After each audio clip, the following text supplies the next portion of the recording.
Hmm. Yeah, sure. Saving close. Yeah, let's go for it. Ah.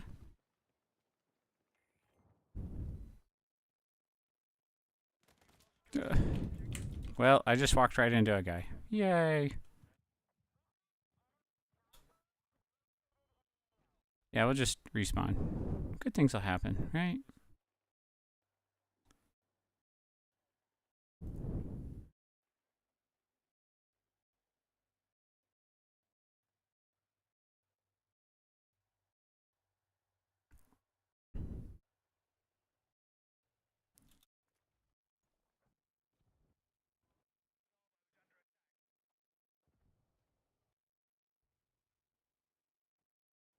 Sure. How do I do that?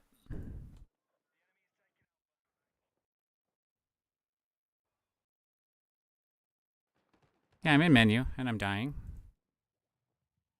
I ups. Uh.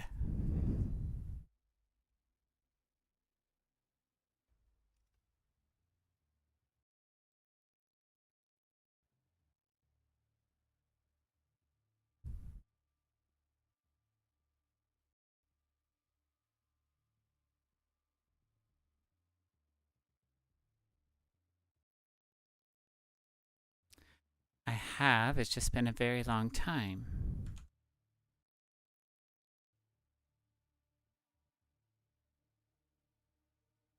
Yeah.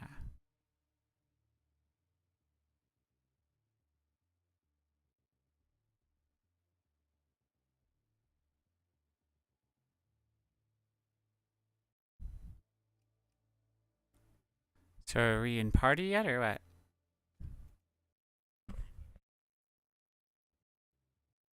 Privacy joinable.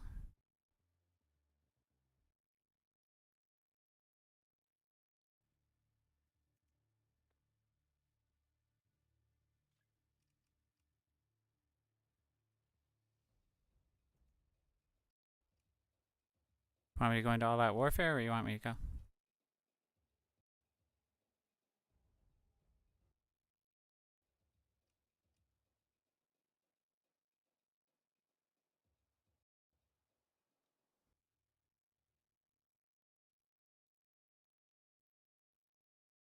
Mm-hmm. Which mode are you in?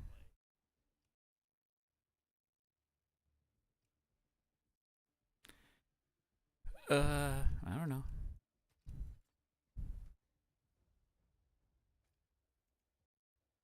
Okay.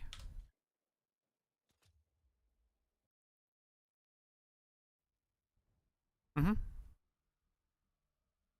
Let's do this.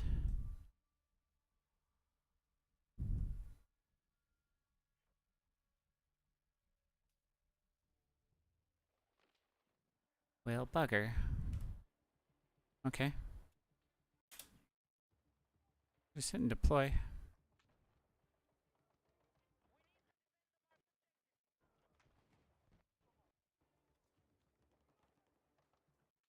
I'm running the right flank.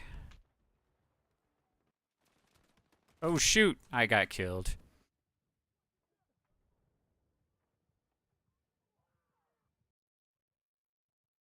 Yeah, they did, and I walked right into it. Whoops.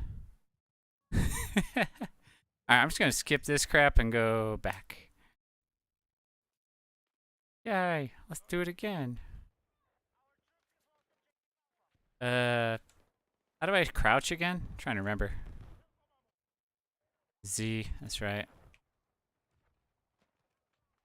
Oh, freak. There's guys shooting from the right. Bugger.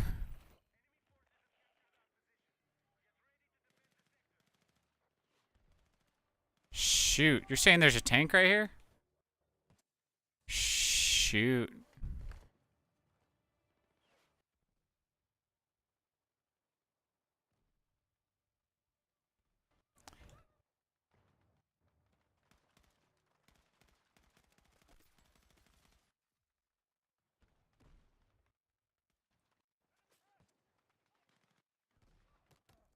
Oh, shit. Well, I got shot between the rock and the turned over truck. Bugger. Alright.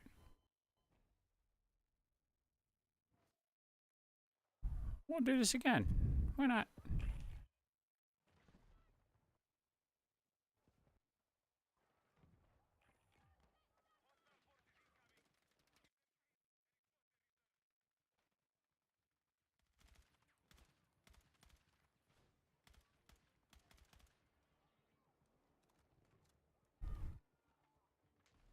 Dude, we're losing the right flank.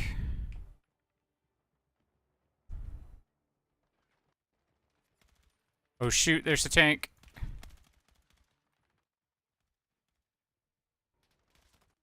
Oh shit. Yeah, I'm dead. Oh man, they thought I was worth a tank round. That's awesome. Hey, thanks for the revive. Thank you. All right.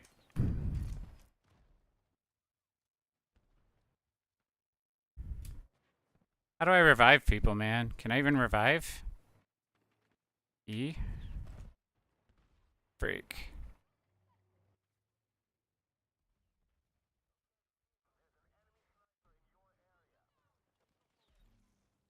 Oh shit.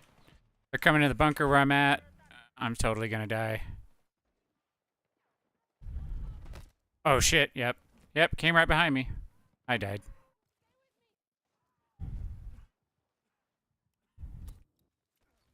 Yeah, I'm useless.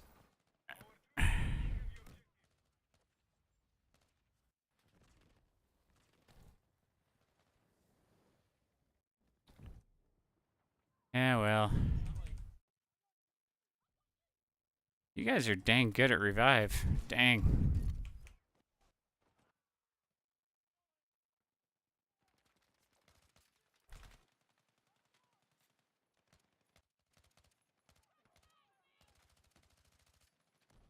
Oh shit, grenades.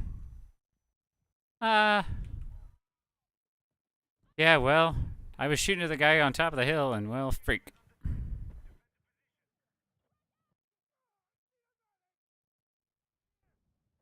Yeah, whatever. Man, they're taking the left flank. Gosh dang it, we suck.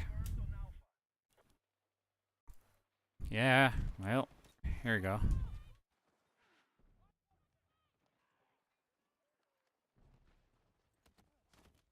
Well, yeah. Yeah, I know we don't control Alpha. Gosh dang it. Man, I just keep dying. How long have these people been playing this? I just barely got in today. Hmm. Alright, I'm running. Running away, running toward things. Yeah, I'm dead. Gosh dang it. There's really not much health bar, is there?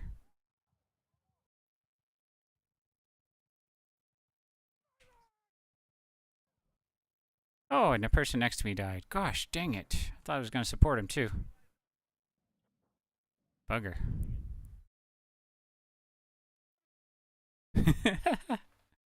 You know, I'm just going to go to home HQ and I'm going to deploy back there.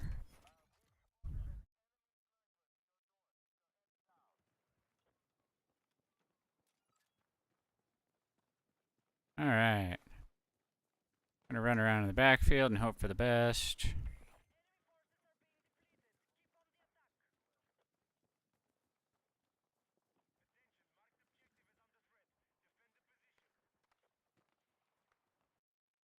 What? Yeah, there are decent snipers, aren't there?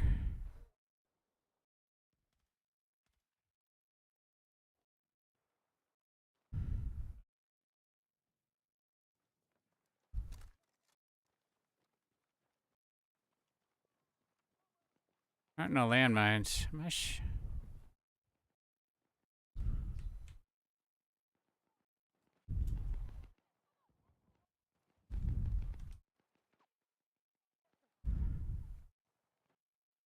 You're on the far left.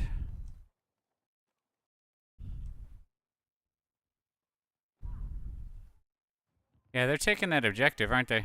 Bugger.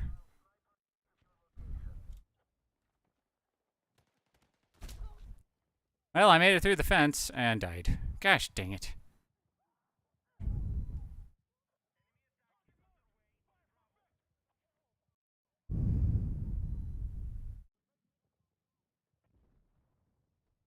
Yeah, they're flanking right.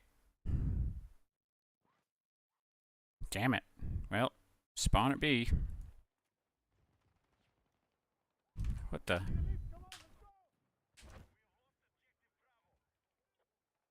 What do you mean lost objective Bravo? That's where I'm at. Shit. You covering the road or what are you doing? Cobalt, I'm right next to you. Who are you shooting at? The guys on the road?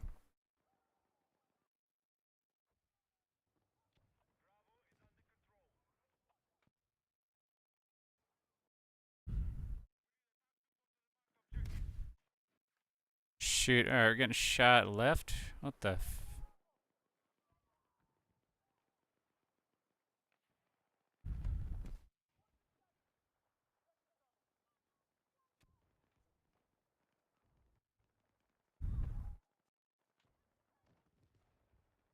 Man, there's a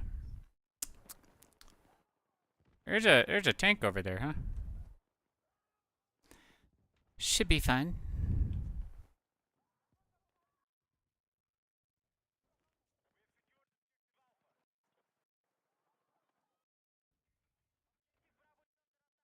Holy shit. There's a guy off to our right here.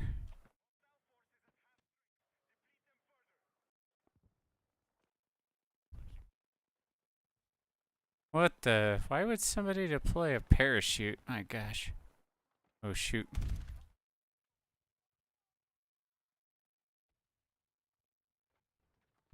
Yeah.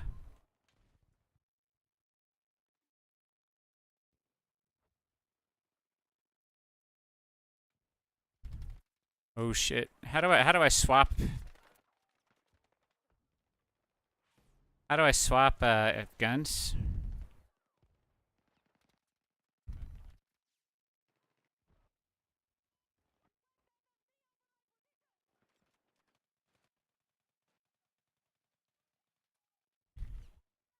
Yeah. Woo. All right.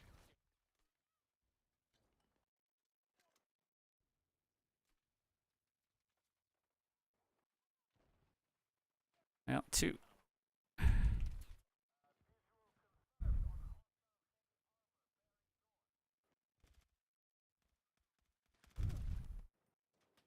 Oh, yeah, I got a 50 to the face. I think I'm dead.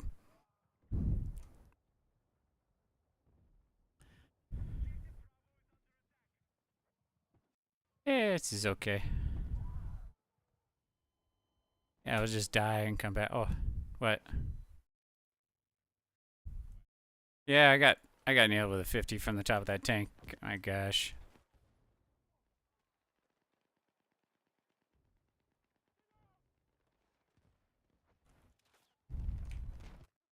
Shit. Well,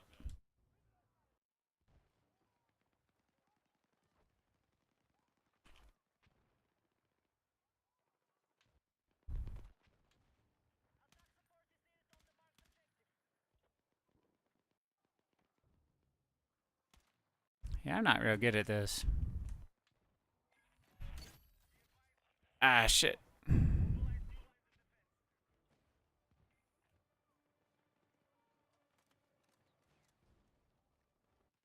Oh, shit.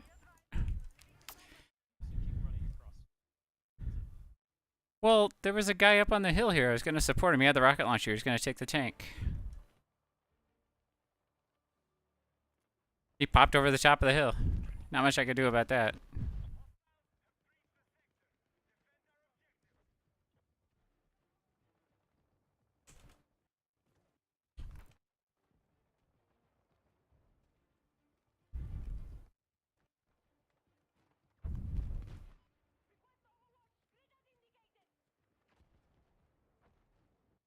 Oh, shoot. Tank's coming from the left.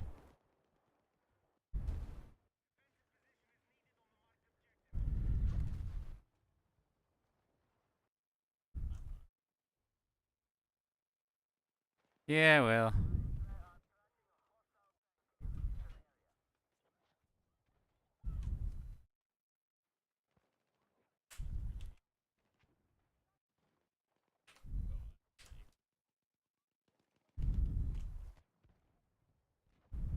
Ooh.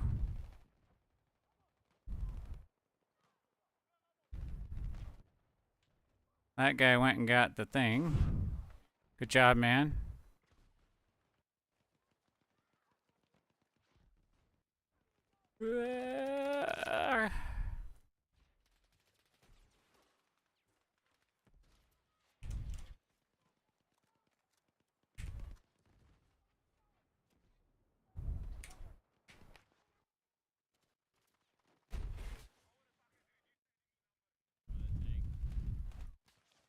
Where's the tank, dang it?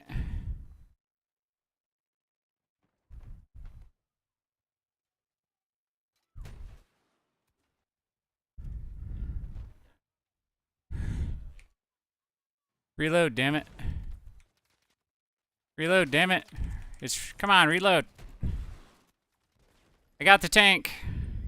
And I died. I think I got the tank. With the missile launcher. I'm pretty sure I got it.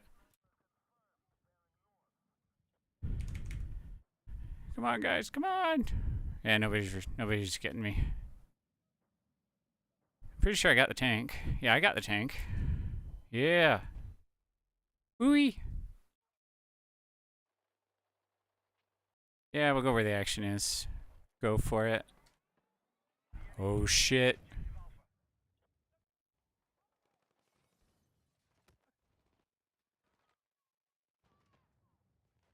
Taking fire.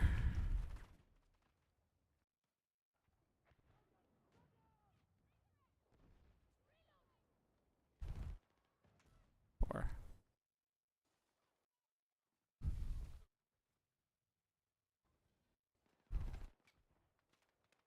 Lovely.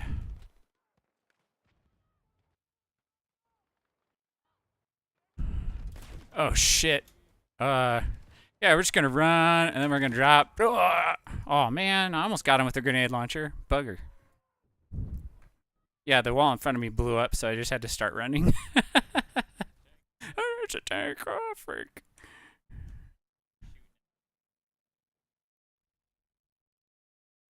Yeah, well, hey, I at least got one tank, okay? Like, I deserve some praise, you know. Oh, shit. Cobalt, did you just get killed? Shit. Well, there's guys across from us to the right. I'm gonna go to your right, okay?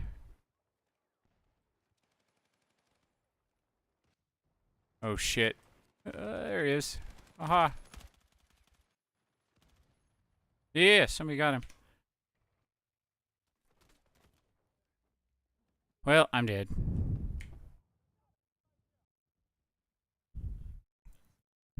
You know, some of these people are just real good. And I suck. Yeah, you know. Eh. Let's speed this up. Let's get to respawn.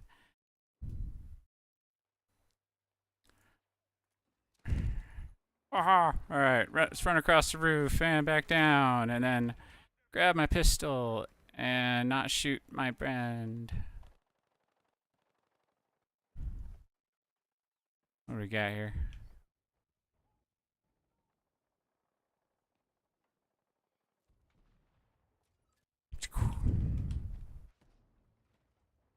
There's a tank shooting at us. Oh, well. Yeah. Man, I just die and die and die. I think my kill to win ratio is like 10 to 1 against. Well, we're gonna deploy it. Bravo. Oh shit.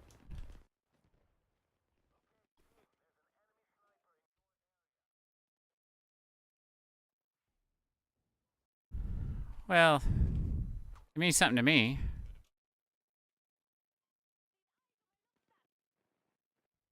I'm right behind you, Cobalt. Going inside. Close the door.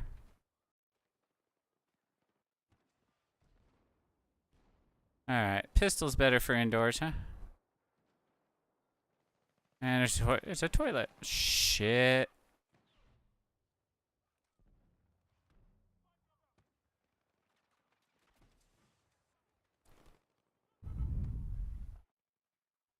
Hmm? That a tank?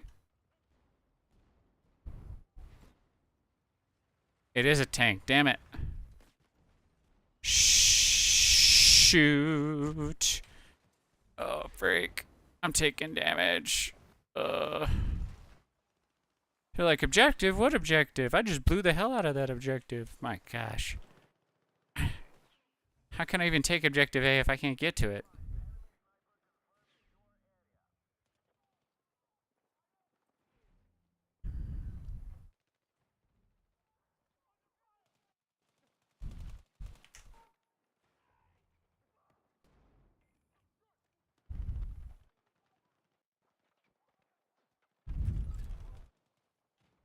Are we supposed to take objective A?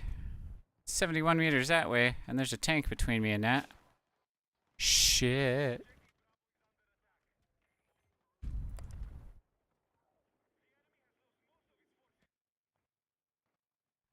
What?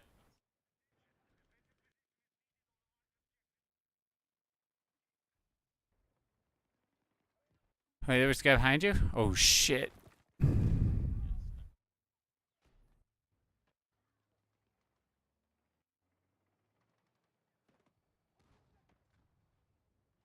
Uh...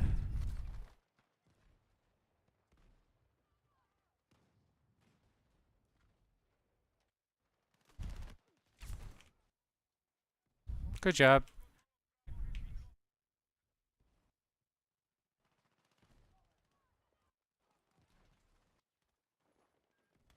There's a guy right there. Shit. I got one of them. Damn it. Well, I did. They were taking the floor under me. Not much I could do about that. Damn it. Alright. Let's just respawn. Damn it.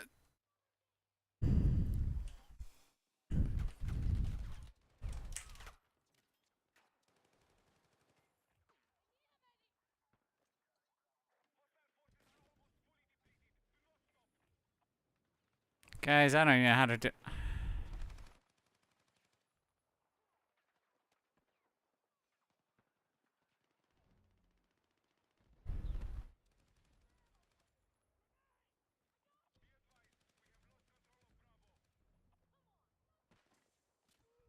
Oh shit. There's a good sniper up here.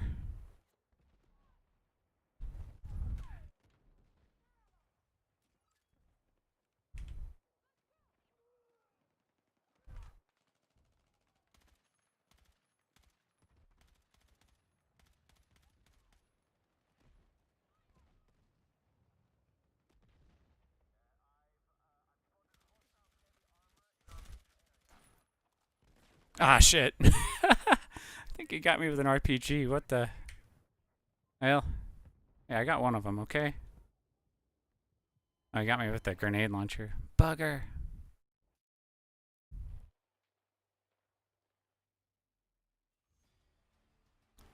Yay, we win!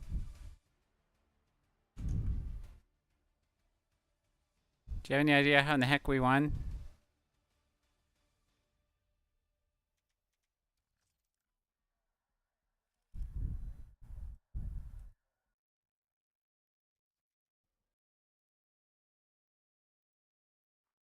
Yeah, well. So we win, right? Yay!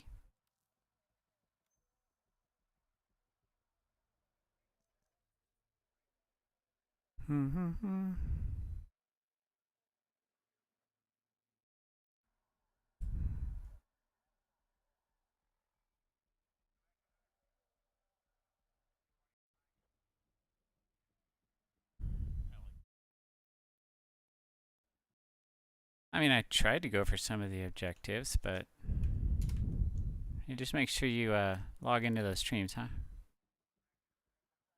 Wow. Hmm? Oh, you know, the ones I'm streaming. Haha. Stuff happens.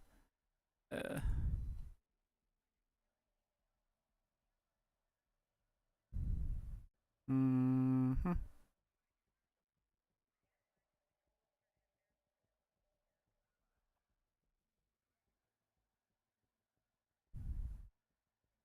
Do we want to play some more? Or? Let's go for it.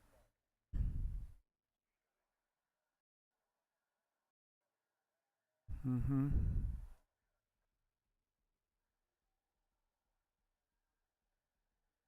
Hmm.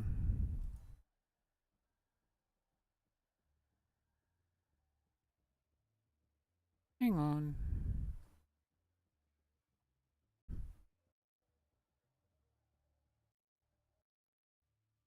I got no idea how to do this stuff.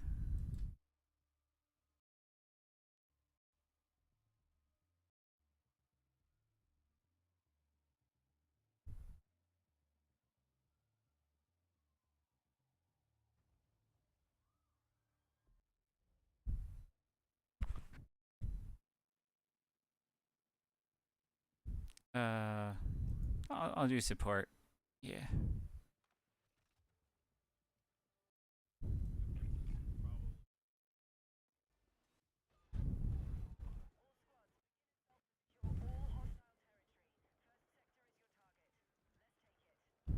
Yeah.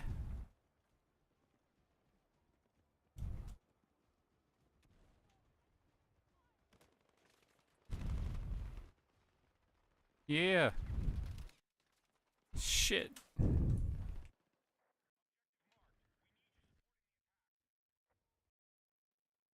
Yeah.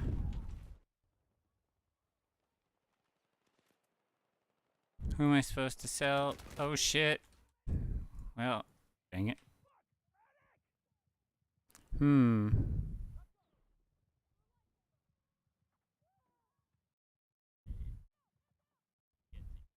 Well, I'm sorry. Well, so am I, obviously.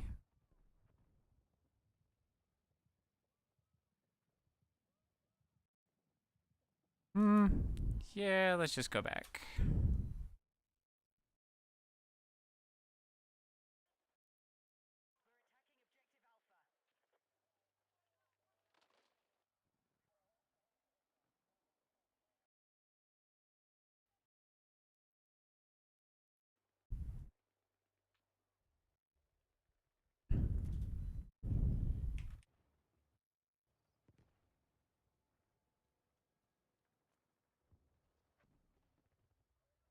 Stick your head up and get shot. That's how this works, right?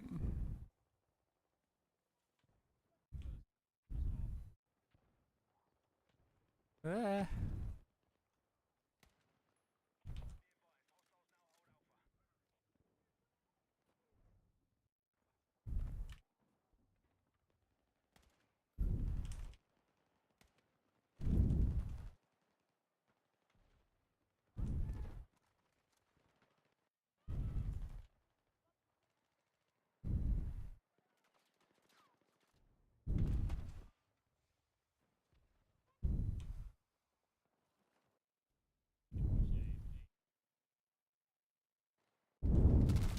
Well, not when the medics keep getting shot in the face, damn it.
Yeah, you got him?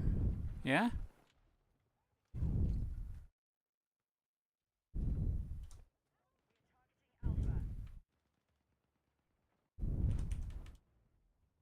Oh shit.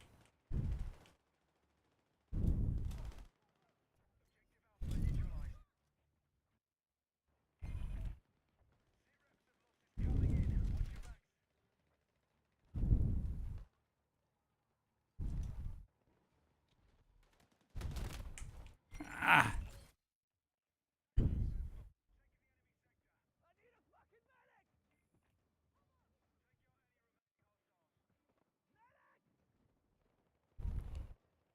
Yeah, anybody who tries to come for me is gonna die, so...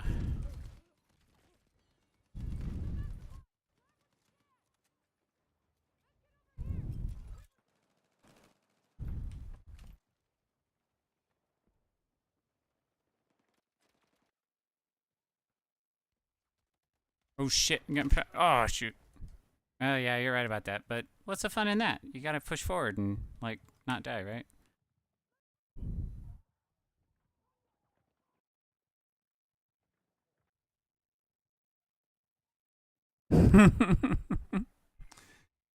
You gotta push... You gotta push forward and try to make the other guy die first, right?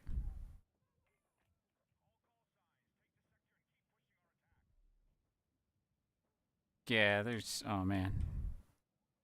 We're getting smashed pretty good here. Wow, you guys are freaking awesome.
Well, shoot. You know, medic after medic starts trying to go for him, and dang it. That was a good trap.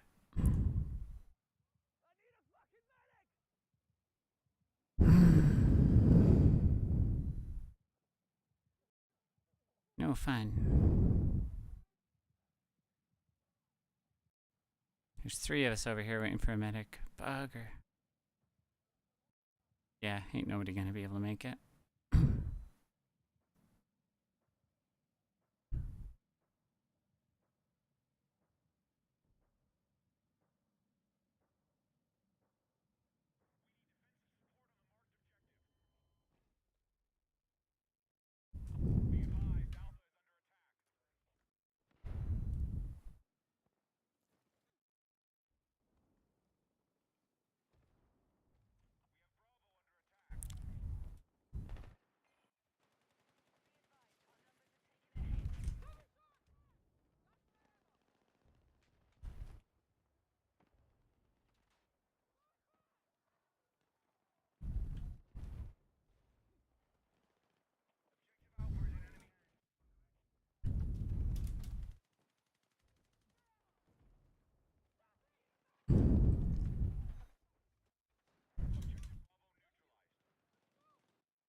Yeah?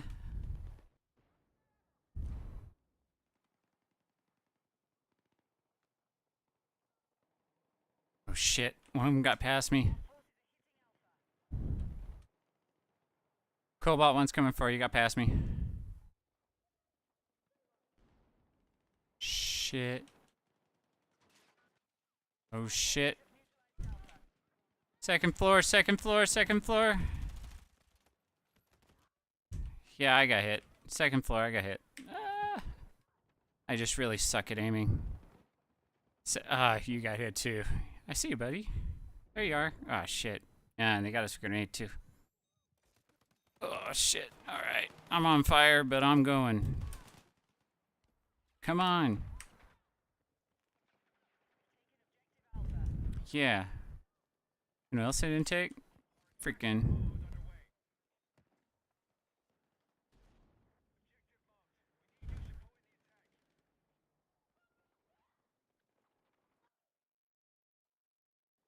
Yeah. Oh, shit. Who are these guys? How do I get to them? Oh, shit. Did you guys get killed? Shit. Well, I don't see any more on my team. Somehow I got out of there. I don't know how.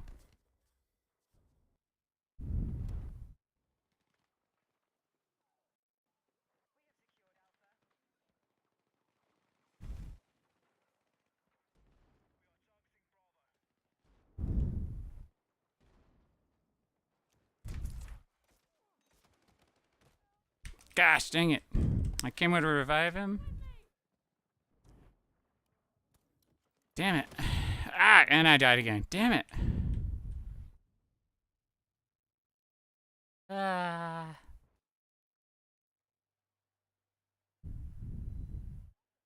It's good times.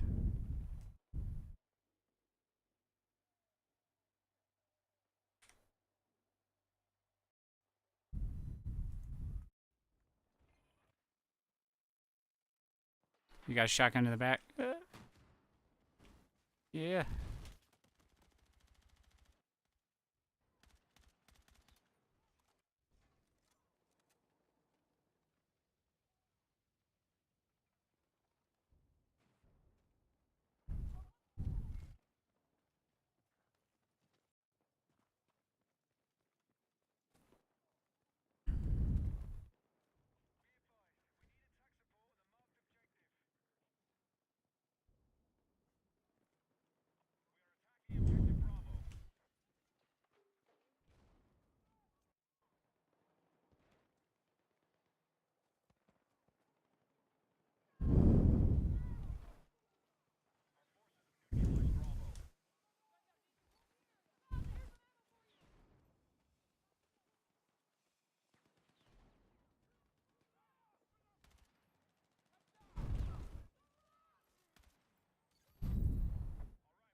Seriously?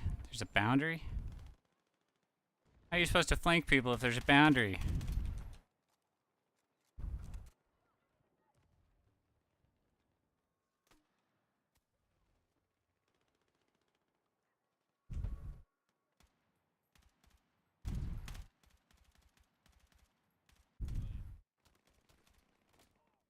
Well, crap. He came around the corner and got me.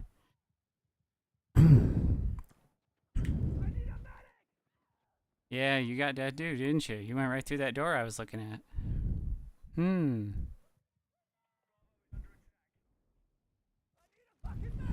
Thank you.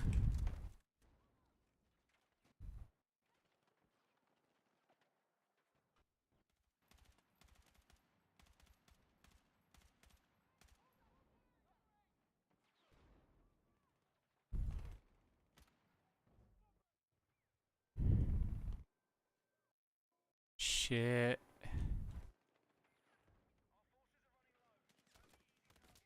Well, yeah, I know. Gosh dang it. Well, freak, we tried. And 3 or 4 of them came in the door and nailed us. Some good times.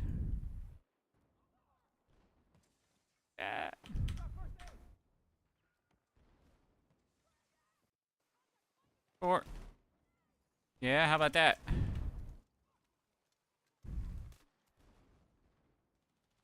How's that?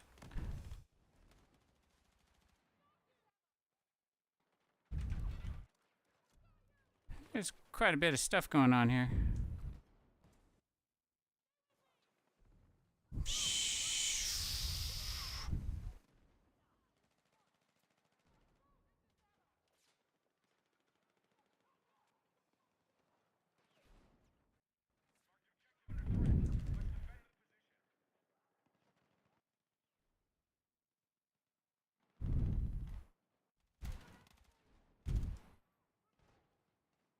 He died. That was good.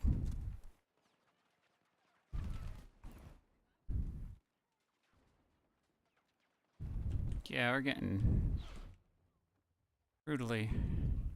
Yeah, there's a hot spot on the side here.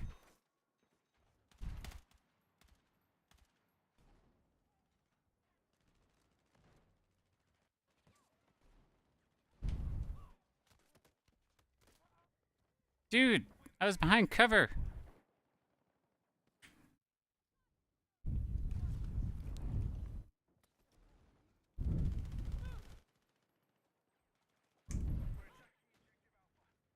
Yeah, well.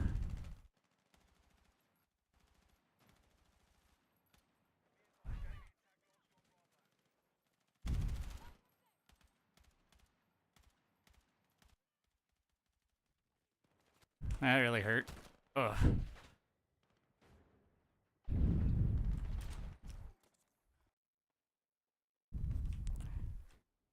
How do I revive this guy? E? Well. Dude.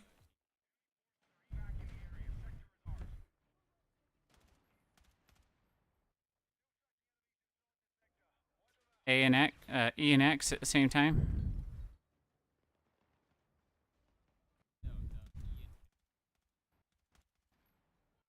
Oh, E and Kiss. You're funny.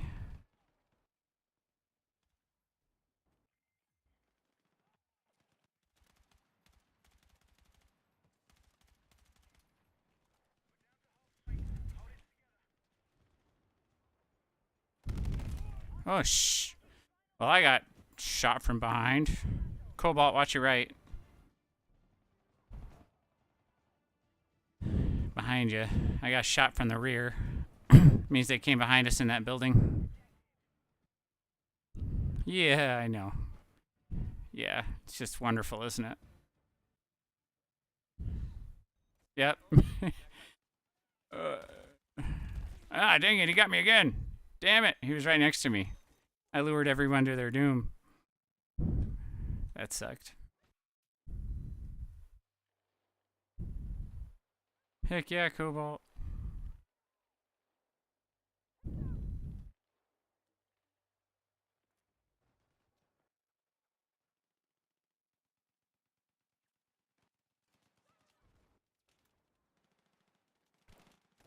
Ah, shoot. Well,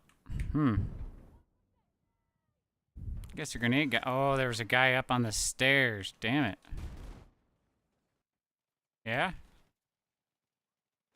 How's that?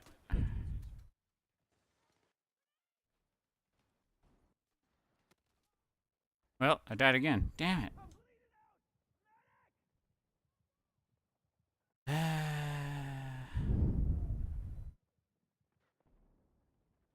Yeah, well, he got past us. Darn it. Yeah, better to die and respawn. Nope, you can't.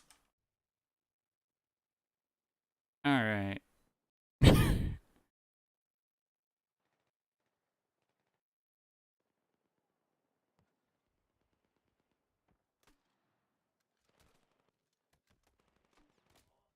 Yeah, I died. Damn it. Alright. I'm gonna stop playing this for a minute.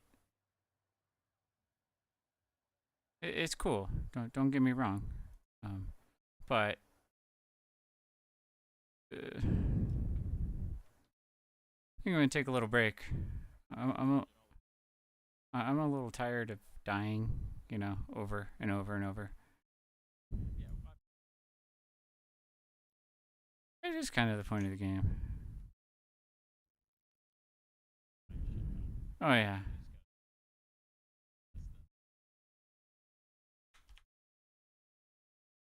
All right, gonna quit the game. Woo. All right. Kind of. Mm-hmm.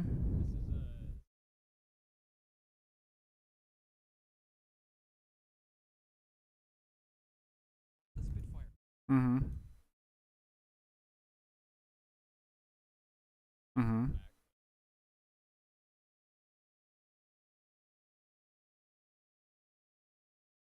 Yeah.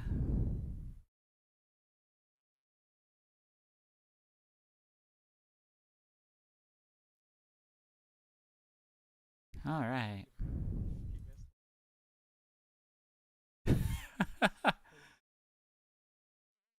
That was the one that was killing me.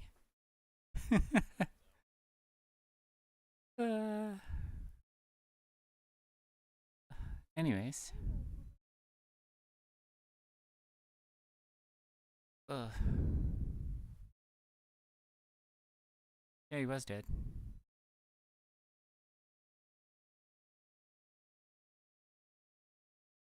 Hmm. Well, that was fun. I died so much playing Battlefield 6.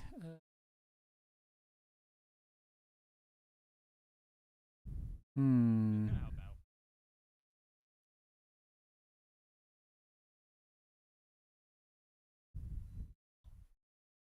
I did play Battlefield 1. That was fun.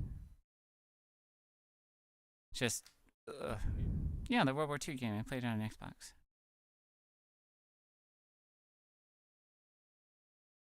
You know, with the White Stripes, Seven Nation Army song and all that stuff. Dun, dun, dun, dun, dun, dun, dun, dun, dun, dun, dun,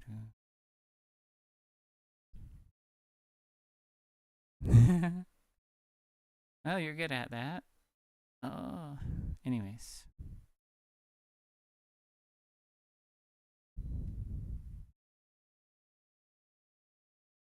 Some music going.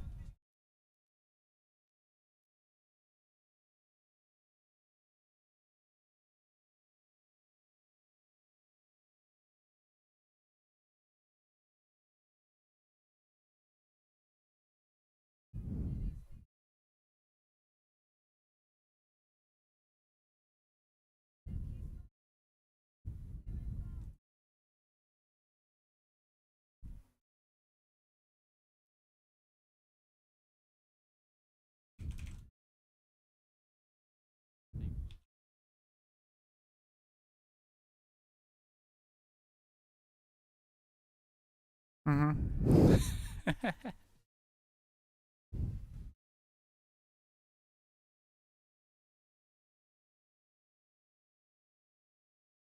Mm-hmm.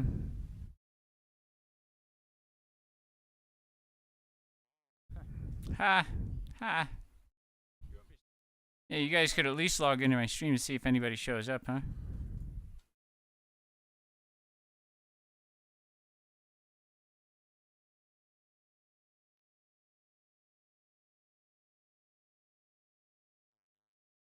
Of course I'm going. Duh. Aw.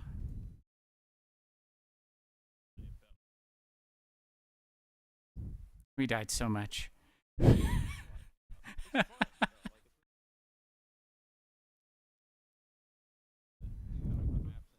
mean, I don't think anybody came and like teabagged me or anything. It wasn't that bad, but we did die a lot. There is no time to do that. You get ready to, and then you get shot in the head.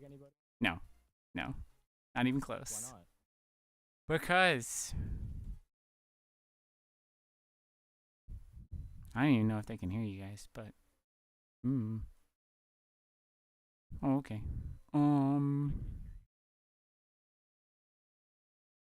Yeah, fair enough. Well, hello everybody. Blah. So, streams. At least I got all 3 working this time.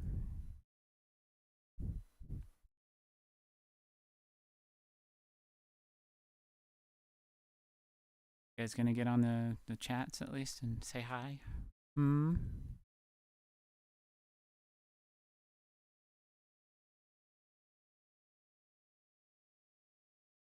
Something. We are going to do... Oh, got display capture. So one of my favorite YouTube channels, Real Engineering. They put a video out this week which is about the Spitfire. I'm like, you're like, oh, that was just a racing plane they turned into a fighter. It's like, well, it's a little bit more complicated.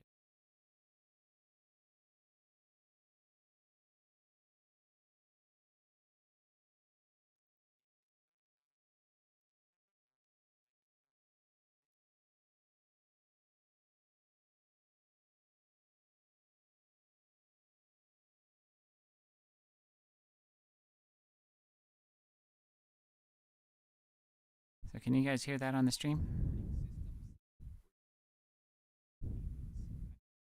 A little bit. Okay.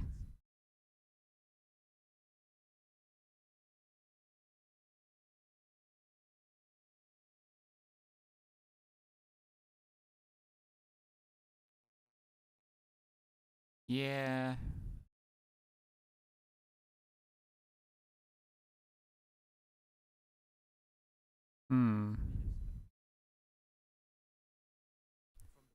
It's pretty low.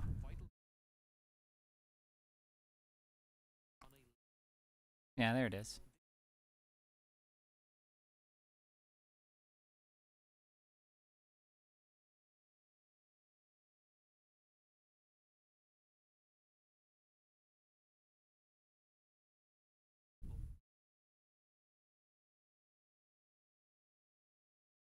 Anyways, there's cool stuff about this airplane. Basically, less weight, more horsepower, go fast.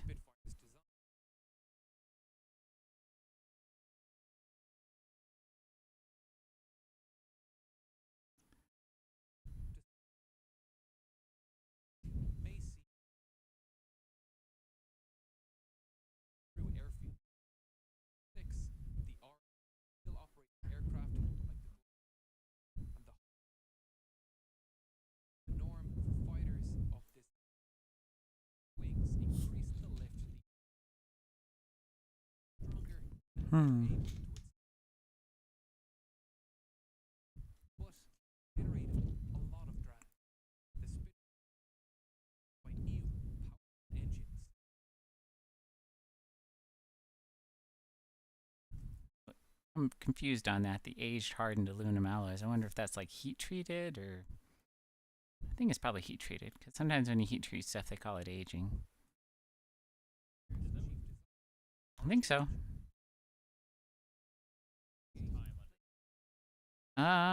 Well, there is forging, but I think forging and heat treating, you know, they both add strength to aluminum. So, you never know. I don't know. I don't think it's like cheese where you like stick it in a warehouse and wait like a long time for it to like get better. Yeah.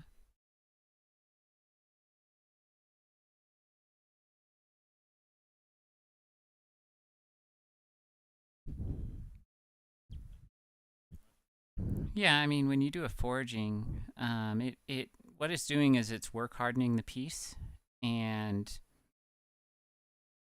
there is a point past which it just becomes really, really brittle.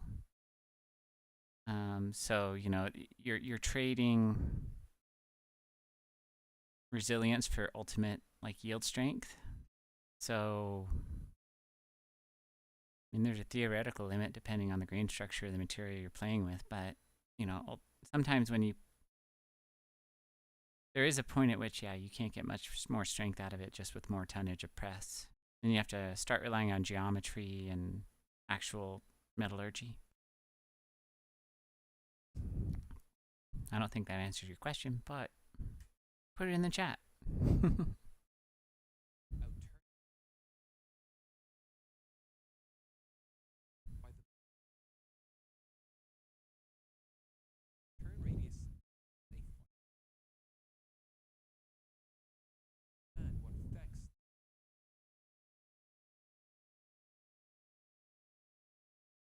I love how he explains this. It really helps you understand, you know, what maximum sustained turn rate is, and it's basically the turn rate at which you don't lose altitude.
That's what I thought initially happened. They just took some floats off of the Schneider Trophy uh, airplane ended up with a Spitfire, but it was a little more complicated than that.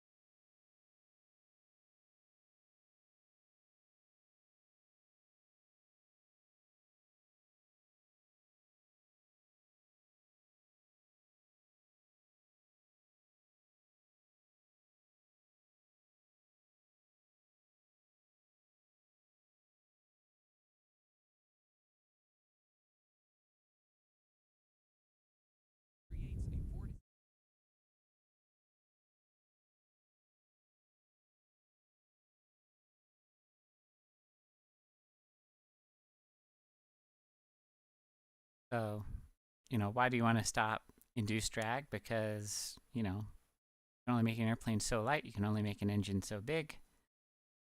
You got to reduce the amount of drag. So going to one wing and then making that wing as efficient as possible, pretty important for fast aircraft getting up to altitude.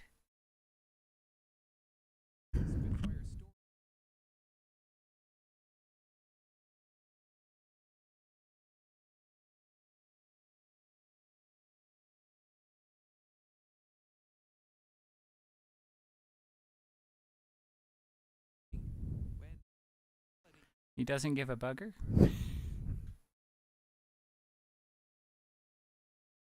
Oh, he did. Oh, so you're saying the real engineering guy used the mustard voice? Hmm.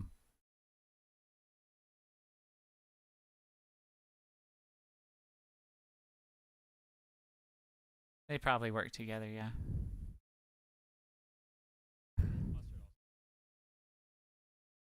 Mm-hmm. That's funny. They're saying it wasn't worth the added difficulty in manufacturing.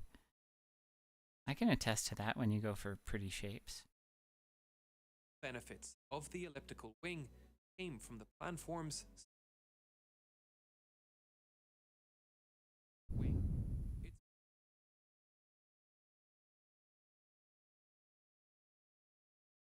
reducing the area near the fuselage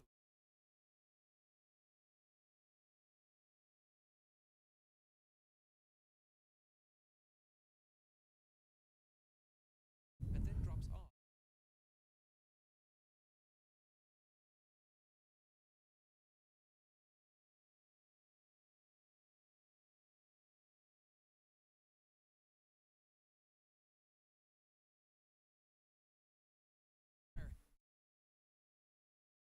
Spitfire to take failures. It balance of a wing requires weight decrease performance is fire's wing. Its trailing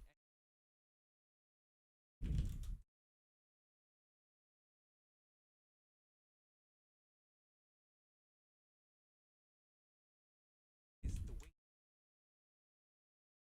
It runs. Record is located a quarter the width. It is the of the wing. Acts through.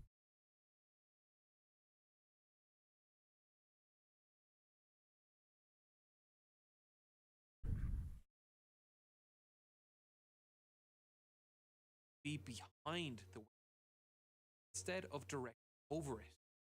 This would create a twisting motion. Yeah, so you think it's funny, but they made a harder to make wing that actually resulted in being more efficient. Would require additional strengthening and weight. This is why the trailing edge curves in as it does. Just the quarter chord location to be in line with the wing spar. Much was done to minimize the weight of these support structures. The bending force the wing needs to resist as you travel down the wing. So the spar can reduce in strength and weight throughout the wingspan. Manufacturing a complicated shape was not particularly easy in the 1940s. Yeah, you ain't kidding. They would have had to use jigs and all that stuff to get that shape right.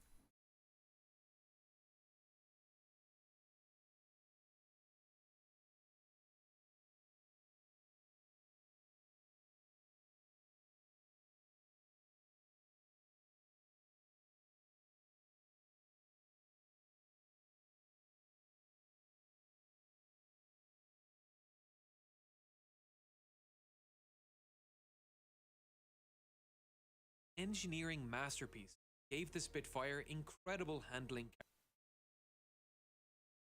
I love how he animated this. My God. I think this is probably showing the 20mm cannon. But still, you know, whether you could fit this or like 450 caliber machine guns in here. Got 2 on the outboard here. Pretty impressive aircraft.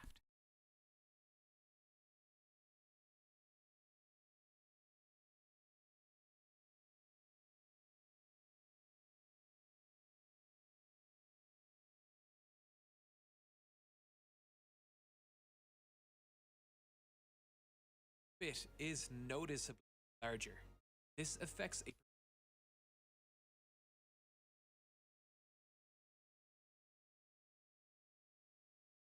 This affects the turning radius of the aircraft.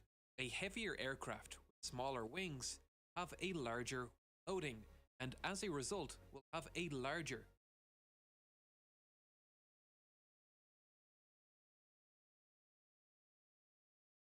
Yeah, wing loading is like pounds per square foot of wing area. So, you know, bigger area, smaller number. F-109 had a larger turn radius than the Spitfire, while the space afforded by the Spitfire's wings allowed it to fit 8 Brown guns What's the most amount of or wings that's as measured two larger 20 Wings are. I have no idea what the most largest wings on an aircraft have been. I mean, it kind of depends on the aircraft. But high altitude aircraft. Well, no. High altitude aircraft have pretty, pretty large wings with very low wing loading. High aspect ratio, like say the U-2 spy plane. That one's got some pretty impressively sized wings for how light. It's only got one engine. Even skimped on the landing gear. It's only got like one landing gear and a tiny tail wheel, and they still have to stick pogos on the wings when it lands.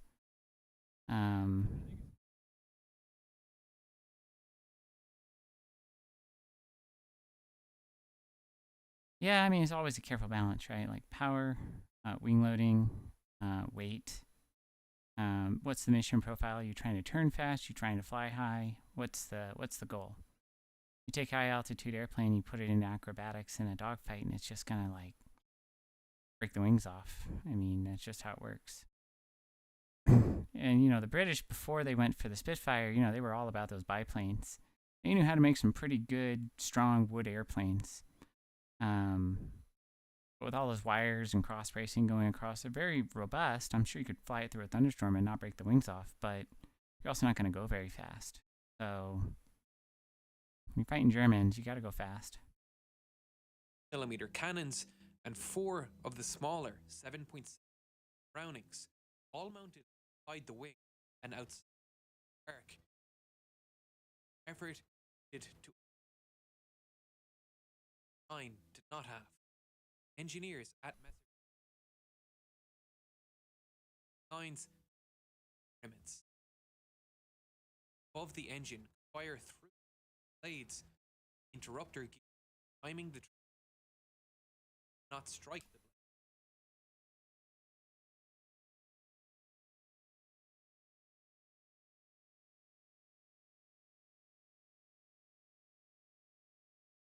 It's like it went right through the crankshaft of the dang engine.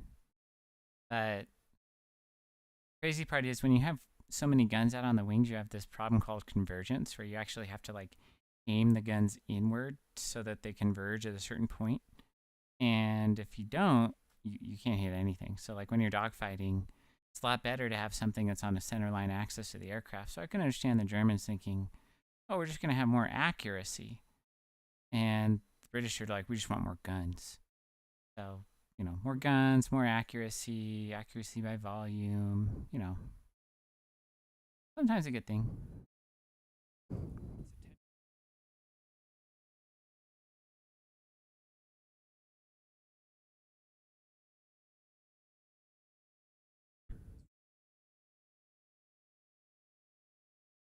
What didn't you know, Peachy?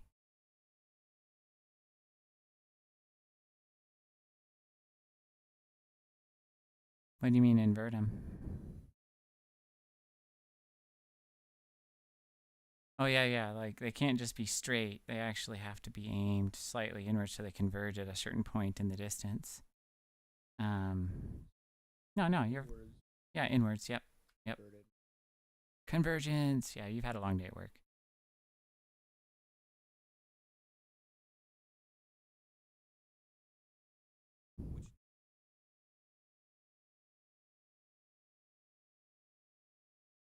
Oh yeah, I've seen that before. You see that? How they had the pods to like put an air fairing around the gun right here? Yeah, pretty good.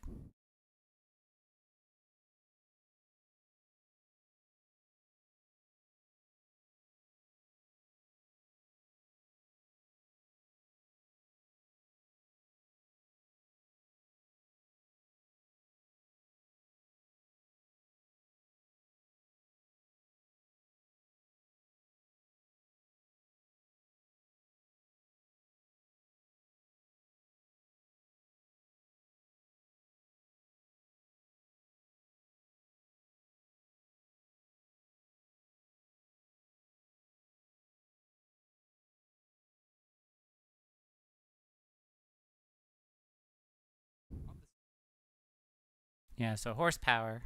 I'm sure with your vehicles you've learned this. horsepower means how much fuel can I burn, how fast? Because that hopefully means you're getting more energy and more power out of it, right? So you're not going to get good gas mileage with a high horsepower engine. You're just going to be able to move really fast.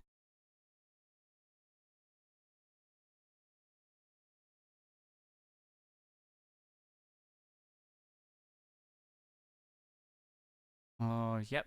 Well, it's an airplane, but yeah, lots of horsies. You see they boil them down and liquefy the horses, and yeah, that's in the gas, I'm sure.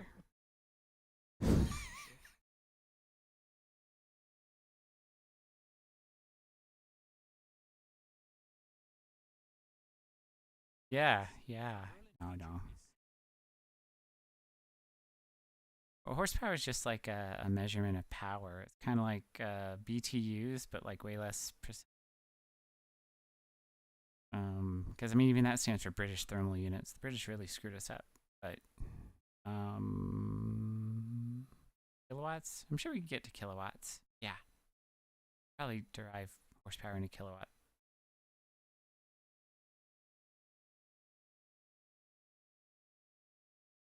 Yeah, that's a what was that called about?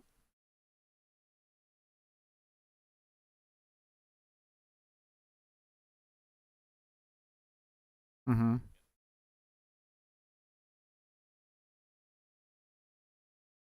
Mm-hmm. Yeah, since it's an engine that spins, that makes sense. There's a lot of inlets on the bottom of this airplane. Most of them probably. Hmm? How that works? Hmm. It must have been like they must have been like using quarter horses when they came up with the standard measurement for horsepower.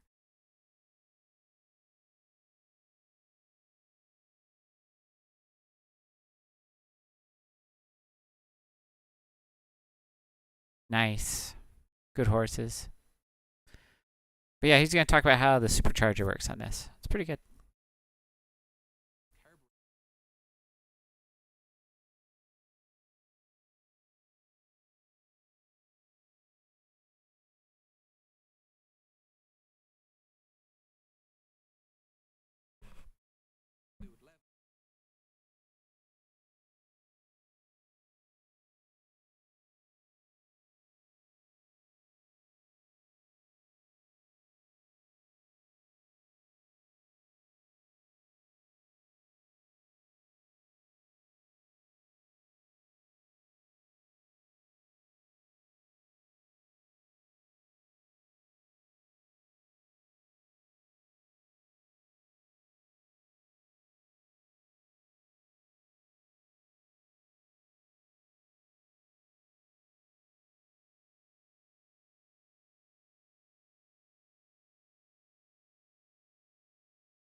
Kind of going back to that fuel problem where they couldn't do a negative G dive.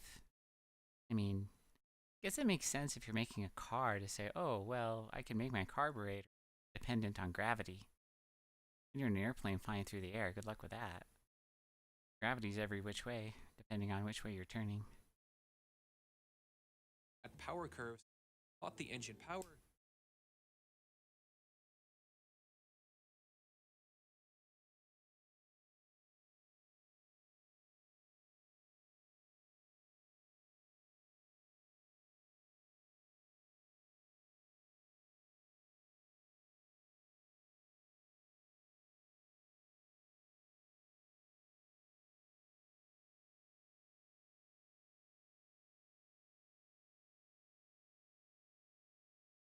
Spitfire had excellent power at its optimum altitude. Power lower altitude because they featured twice air supercharger.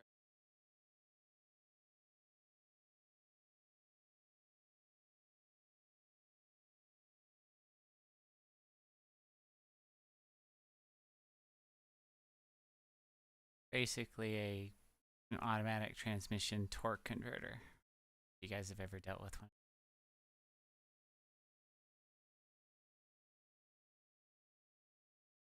No. This is how a torque converter on a car works.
It's crazy how smart the Germans were. Gosh. Came up with such ingenious machines.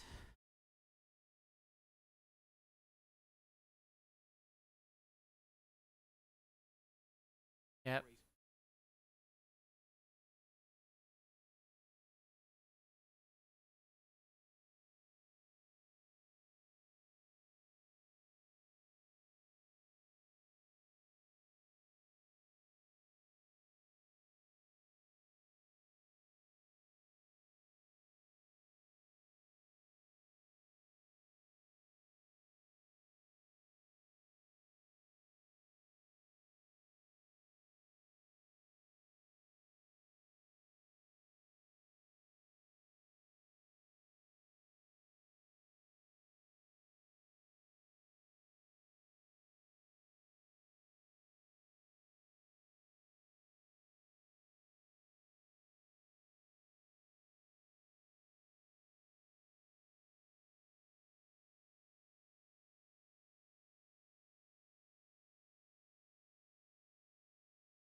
And the outside air.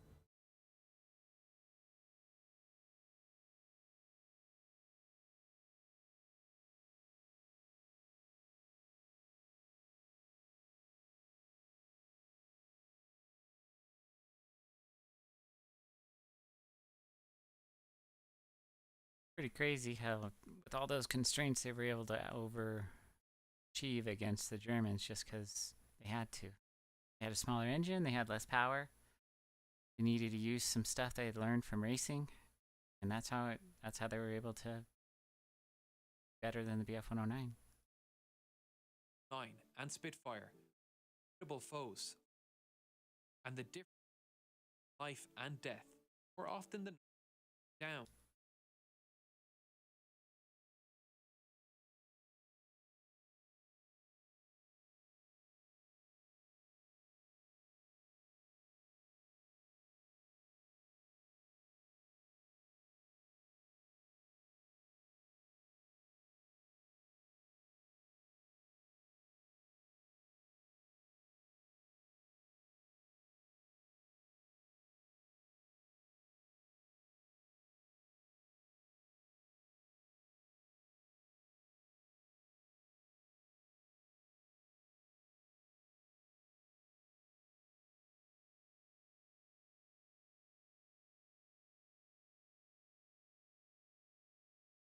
I knew that's what he was doing. I thought he was being nice and just mentioning all the people that fought in the battle, but nope.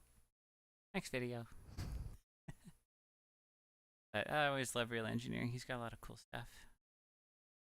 I want to watch this one next.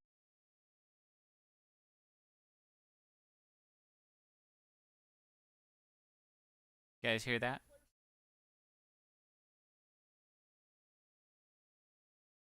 Cobalt, can you hear that? Oh. Next video. We're gonna learn about the flying tigers. What?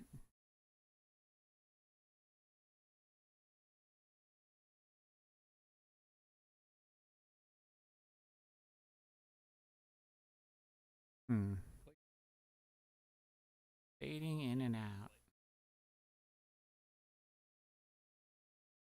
Fair enough. But you can hear the other one just fine?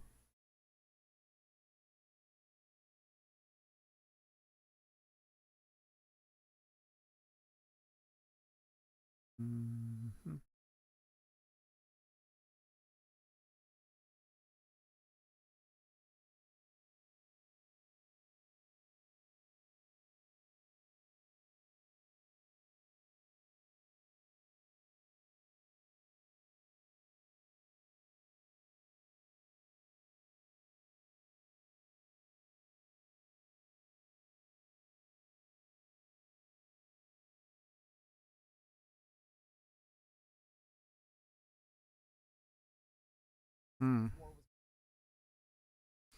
That's fun. Let's get that setting figured out.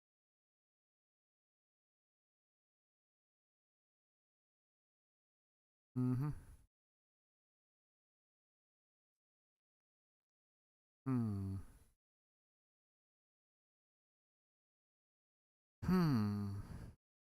Times. Advanced audio problem.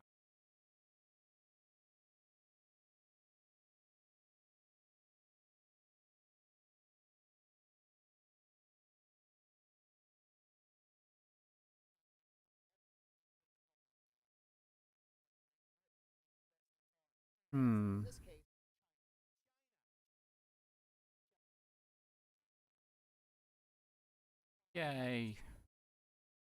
I got no idea how to do that.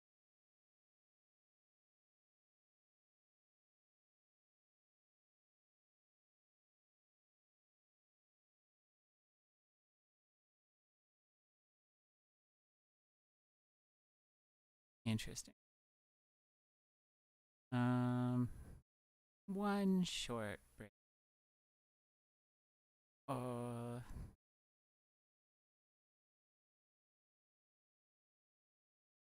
Any ideas what I'm doing wrong on the OBS settings here, guys?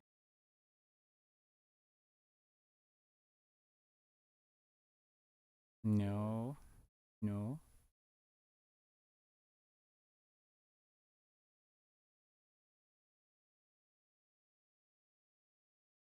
No, I'm not.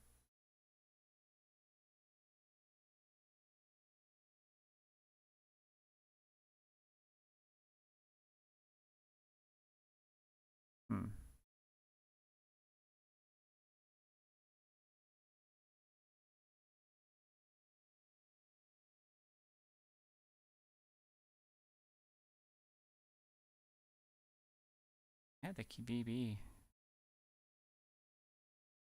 We're gonna fix it. We're not gonna do that one. We're gonna do a different display.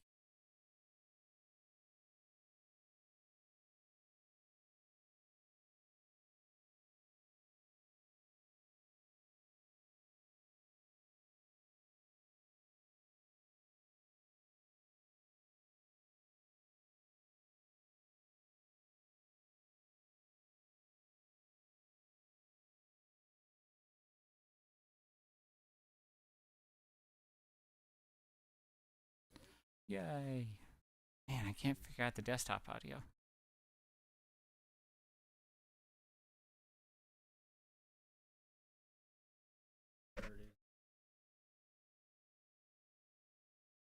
Well, I'm setting it to whatever my headphones are, but it doesn't really do anything. Certainly not picking you guys up.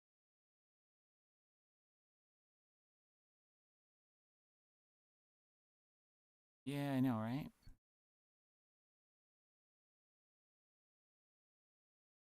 Hmm.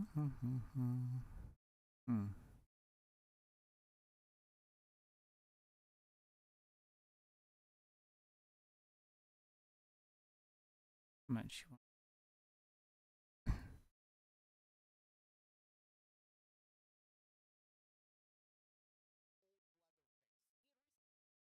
I have no fear.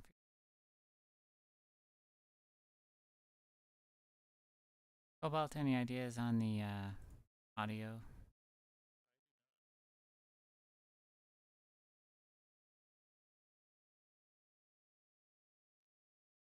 Hmm. Hmm. Hmm. Hmm. Wish somebody in my chat and could give me ice. Right?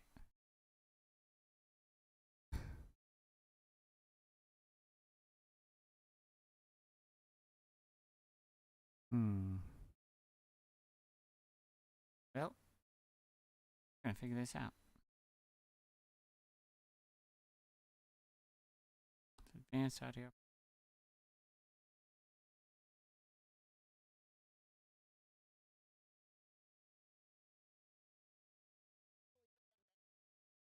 Working last time.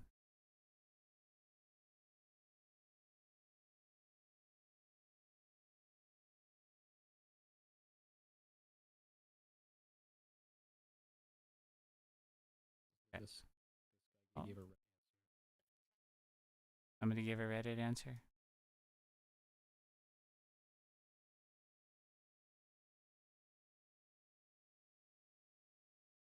Advanced audio property.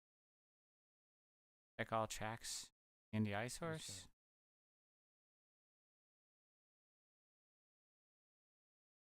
Hmm. NDI. Close. All right. Hmm.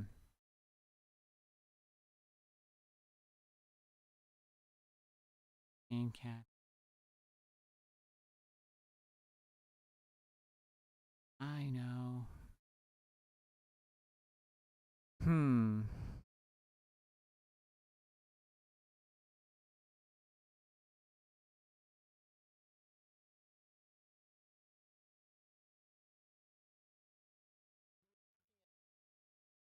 And if I pull this to the top, because it's on there, it's just not doing anything.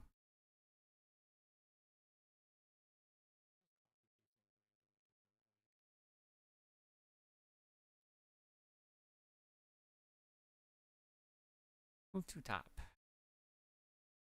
Ah, it's not doing anything. Hmm. Well, that's obviously.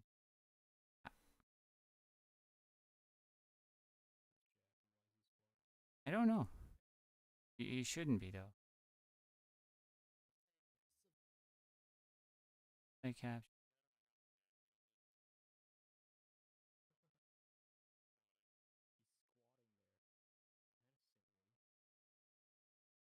Uh.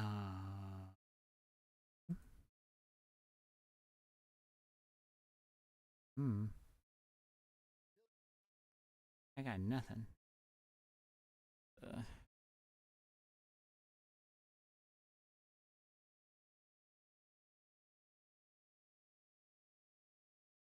Mixer. Yeah, that could be it, huh? Huh?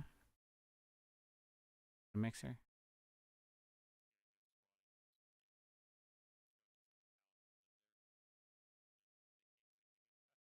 I mean, you know, That's not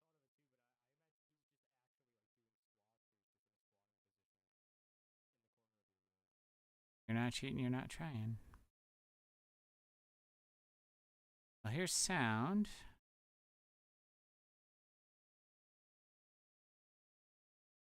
Volume mixer. Hey, look, OBS is down. That's yeah. That's stupid.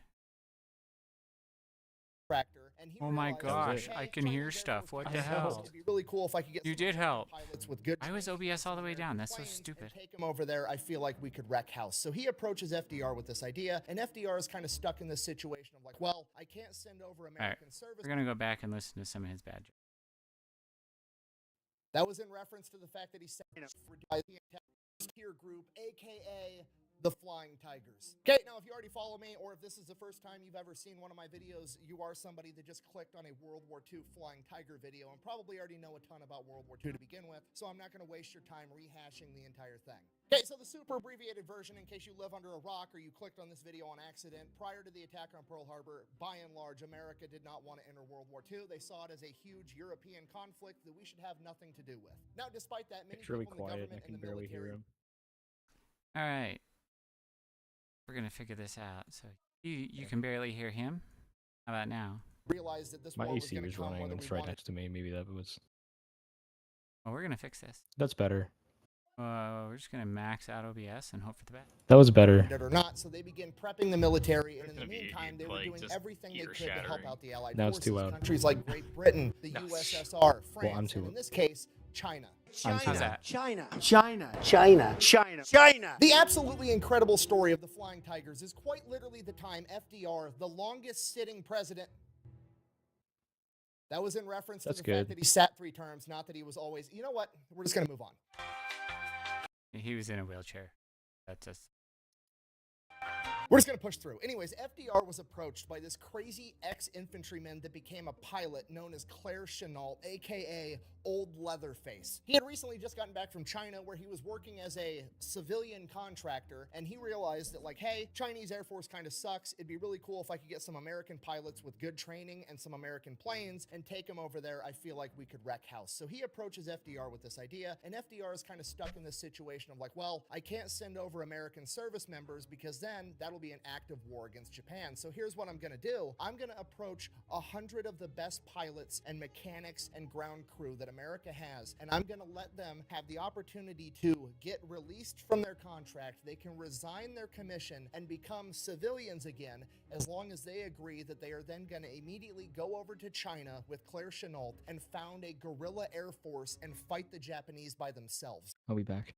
Mercenaries. Okay. And we are going to get to all of that right after a word from our sponsor. This video is brought to you by World of Warships. Yeah, this is actually all I had to hold up to the camera. It's technically a warship. It's part of the USS Texas, which you can actually play in World of Warships, where you get a online 14 days of free 93 wind farmer and pretty much crushing poverty his entire life. While he was in high school, he ended up seeing an acrobatic air show at the Louisiana State Fair. You got to remember, this is the early 1900s. Planes are brand new. He'd never even seen a plane before, let alone seen a plane doing acrobatic stunts. And it left such an impression on him that it became his new life goal to become a pilot. Because of this, after graduating high school, he immediately enrolls in college and signs up for the ROTC program at Louisiana State, attempting to become an officer so that he could become a pilot in the United States Army Air Corps. Heck yeah. Guy knew what he wanted. Now you have to realize, not only is this pre-World War II, this is pre-World War I. The United States is not a military superpower yet. The military at this point in time is much, much smaller, and the officer corps is not something that you just go in there because you want to serve your country. The officer corps is something that you get into because you come from a wealthy, aristocratic family, and one day you want to be a politician, or you want to be a career man that's going to make general. Basically, you have to be from the right family and have the right connections. And as a poor farmer's son, he absolutely did not. He was essentially bullied out of the ROTC program his first year there. He would end up finishing his degree at Louisiana State and going on to become a gym teacher. He absolutely hated it, ends up quitting his teaching Best gym teacher ever. job, goes and works at a Goodyear tire plant, finds a wife, starts having kids, starts up his family. Shortly after that, World War I breaks out, at which point he's thinking like, okay, the demand for military personnel just went through the roof. Maybe this is my opportunity to finally get a chance to become a pilot. So he goes, he signs up for the Army. He's eligible to go into the officer training program because he does have a college degree, and he specifically requests to become a pilot. Now, he does get accepted to be an officer. He goes through the training program, becomes a 90-day wonder where he gets all of his officer training in 90 days. However, in regards to him being a pilot, the letter he received said, and I quote, "Applicant does not possess the necessary qualifications for a successful aviator." So while he was able to change his stars a little, I can feel that. Trust me. little bit and break into that officer class as a son of a poor farmer, becoming a pilot would prove to be another level of difficulty. You see, the idea at the time was that if you wanted to be a military pilot, you had to be the best of the best. And apparently, in their eyes, the best of the best meant that you basically had to go to an Ivy League college and be an athlete. So, like, you know, if you weren't competitively rowing a canoe at Yale, you obviously couldn't be good at flying an airplane. I truly, for the life of me, will never be able to understand the logic that goes into this line of thinking. Like, hey, we're going to put you in a potentially life or death situation. Who would you rather have by your side? Somebody that was born with a silver spoon in their mouth that competitively weaved baskets at Harvard, or some fucking farm kid that grew up in soul-crushing poverty? Because unless we're having an Easter egg hunt, I'm going with the farm kid 100% of the time, 110% of the time if he's got bad vision, because he's clearly going to be unstoppable. Regardless, Claire ends up getting rejected for the pilot program, and he gets voluntold to be infantry. So now he's an infantry officer, goes through, does all the training. By the time he gets into his unit gets trained up, they get ready, they're shipping on their way to World War I. World War I ends. So great. So from here, he gets stationed at this military base down in Texas, and he's there just like teaching people how to do infantry stuff. But this military base also has an airfield. So naturally, he just ends up becoming friends with some of the pilot trainers, and he ends up convincing them like, hey, teach me how to fly one of these fighters. He's done. He gets out. He separates from the U.S. military at your laser and come at kids at home. He doesn't want to go all the way over to I'll give you like $1,000 a month, which is like $25,000 a month by today's standard, to which he's like, I mean, I don't want to be rude. 7, and things are way worse than he ever could have imagined. The entire Chinese Air Force only has about 9. This video is long.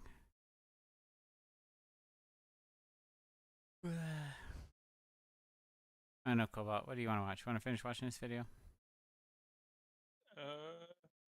It's up to you.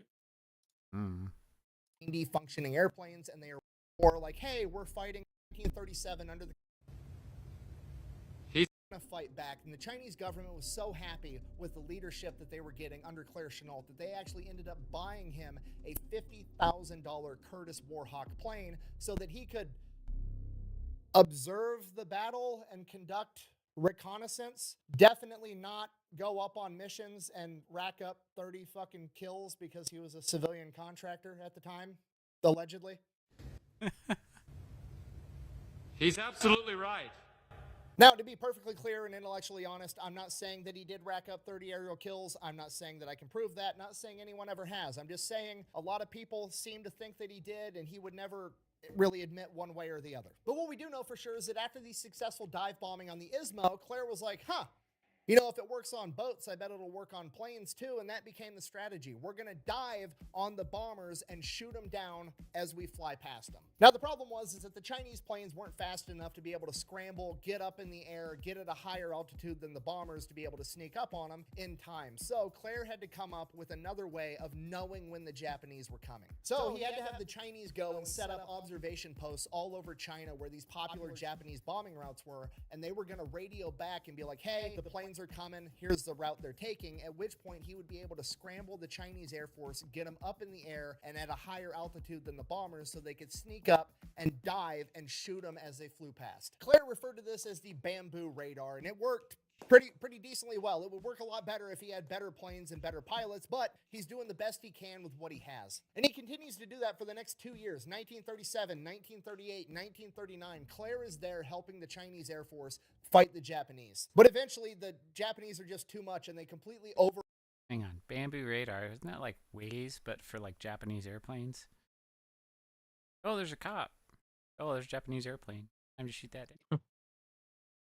overrun the capability of the Chinese Air Force. All the planes have been shot down, all the best pilots have been killed, and at this point there's nothing left that Claire can do, at least by himself. Now at this point Claire could absolutely cut and run. He's been making $1,000 a month for the past couple of years. He could go back home and live happily ever after, but that's not what he wants. He actually wants to help the innocent people in China that are getting slaughtered by the Japanese military. He knows that he can win this fight. He just needs better pilots with better planes. So with the help of the Chinese government, he goes back to America, goes to Washington, D.C., and begins lobbying the United States government to send over the American Air Force to help out. And you gotta remember, this is January 1941. This is pre the attack on Pearl Harbor, okay? Not going to war sentiment is at a peak in America. So any request for military involvement from him or the Chinese government is shot down immediately, at which point he pivots and he's like, fuck it, what if I just get a bunch of volunteers like me and I get them over there, we'll figure out how to get planes. So that's what he does. He comes up with the concept for the AVG, the American Volunteer Group. He's gonna get a bunch of American volunteers and they are gonna go over there and they're gonna fight the Japanese. And as I'm sure you can imagine, going into military bases and essentially reverse recruiting people out of the military to go fight in a war across the ocean didn't go over that great with many officials or their chain of command. It caused such a stir, in fact, that FDR heard about it, and when he heard about it, he loved the idea because he actually wanted to be involved in World War II. It's his constituents that didn't, so he decided he was going to help Claire out. He basically greenlit him to have 100 of the best pilots in the United States Army Air Corps released from their contract. They were going to be allowed to resign their commission and go over to China with him. In addition to the 100 pilots, he was also going to get 200 of the best ground crew available. And they're going to get 100 P-40 Warhawks to go with them. So now Claire and his army of 300 civilians all go. They get passports saying that they are missionaries and teachers and farmers and that they're going over to China to provide aid and relief for some bullshit. They basically smuggle themselves across the ocean and they set up their first headquarters in Burma. Now they go to Burma first because Yeah, they're gonna spread freedom seeds, you know, like into other airplanes and make them disintegrate. Yeah. technically part of the British Empire, so they're going to be relatively safe, and Claire is going to use this time to be able to train all of his men in all of his new battle tactics and teach them everything he's learned after conducting war against the Japanese for the past several years. And for the pilots, it is a learning experience to say the least, because Claire's battle tactics and doctrine are completely different than anything they've ever been taught. In addition to that, there's a pretty big amount of disbelief when they're told that the Japanese Air Force is actually super legit and should be taken very, very seriously. Because up until this point, all these young American pilots have ever been told was what propaganda was telling them. China was some backwood island nation that we shouldn't have to worry about. They can't possibly develop a good plane, and even if they could develop a good plane, there's no way they could mass produce it, and even if they could mass produce it, We interrupt our program to bring you this important message. and just to reiterate before I say this, I'm not saying this, I'm regurgitating the historical, information and propaganda at the time, but that information and propaganda that was being put out basically said even if the Japanese did have good planes, it wouldn't be an issue because Japanese people were flying them, and if they flew towards the sun, they'd have to squint, and when they squint, their eyes would be shut, and then they'd just crash the plane. See? You see? Oh, you don't see it? Okay, obviously, that's fucking dumb, but guess Yes. Propaganda back during World War II and prior to it was freaking messed up, just trying to make people think, oh, this is no problem at all.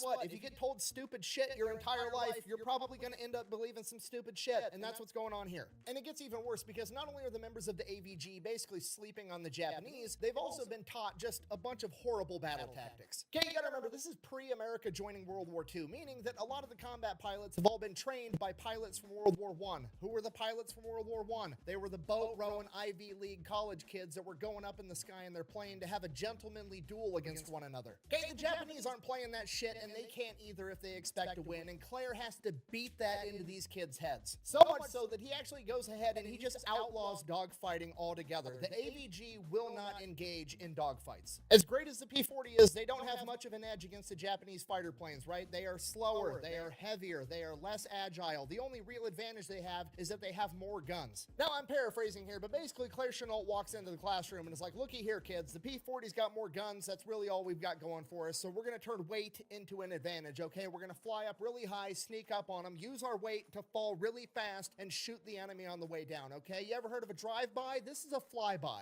And then after you and all your wingmen have finished your dive, you're going to pull up and use that momentum to get really high again, and if there's still Japanese planes in the air, you're going to circle back around and dive on them again. We're going to call it the zoom and recover strategy. We are literally going to shoot them out of the sky utilizing brute force and ignorance on repeat until there's none of them left. This is not going to be some gentlemanly affair like you were taught in flight school. This is going to be hit and run guerrilla warfare in the sky. Now around this time, You take one tactic and then you spam it until you win.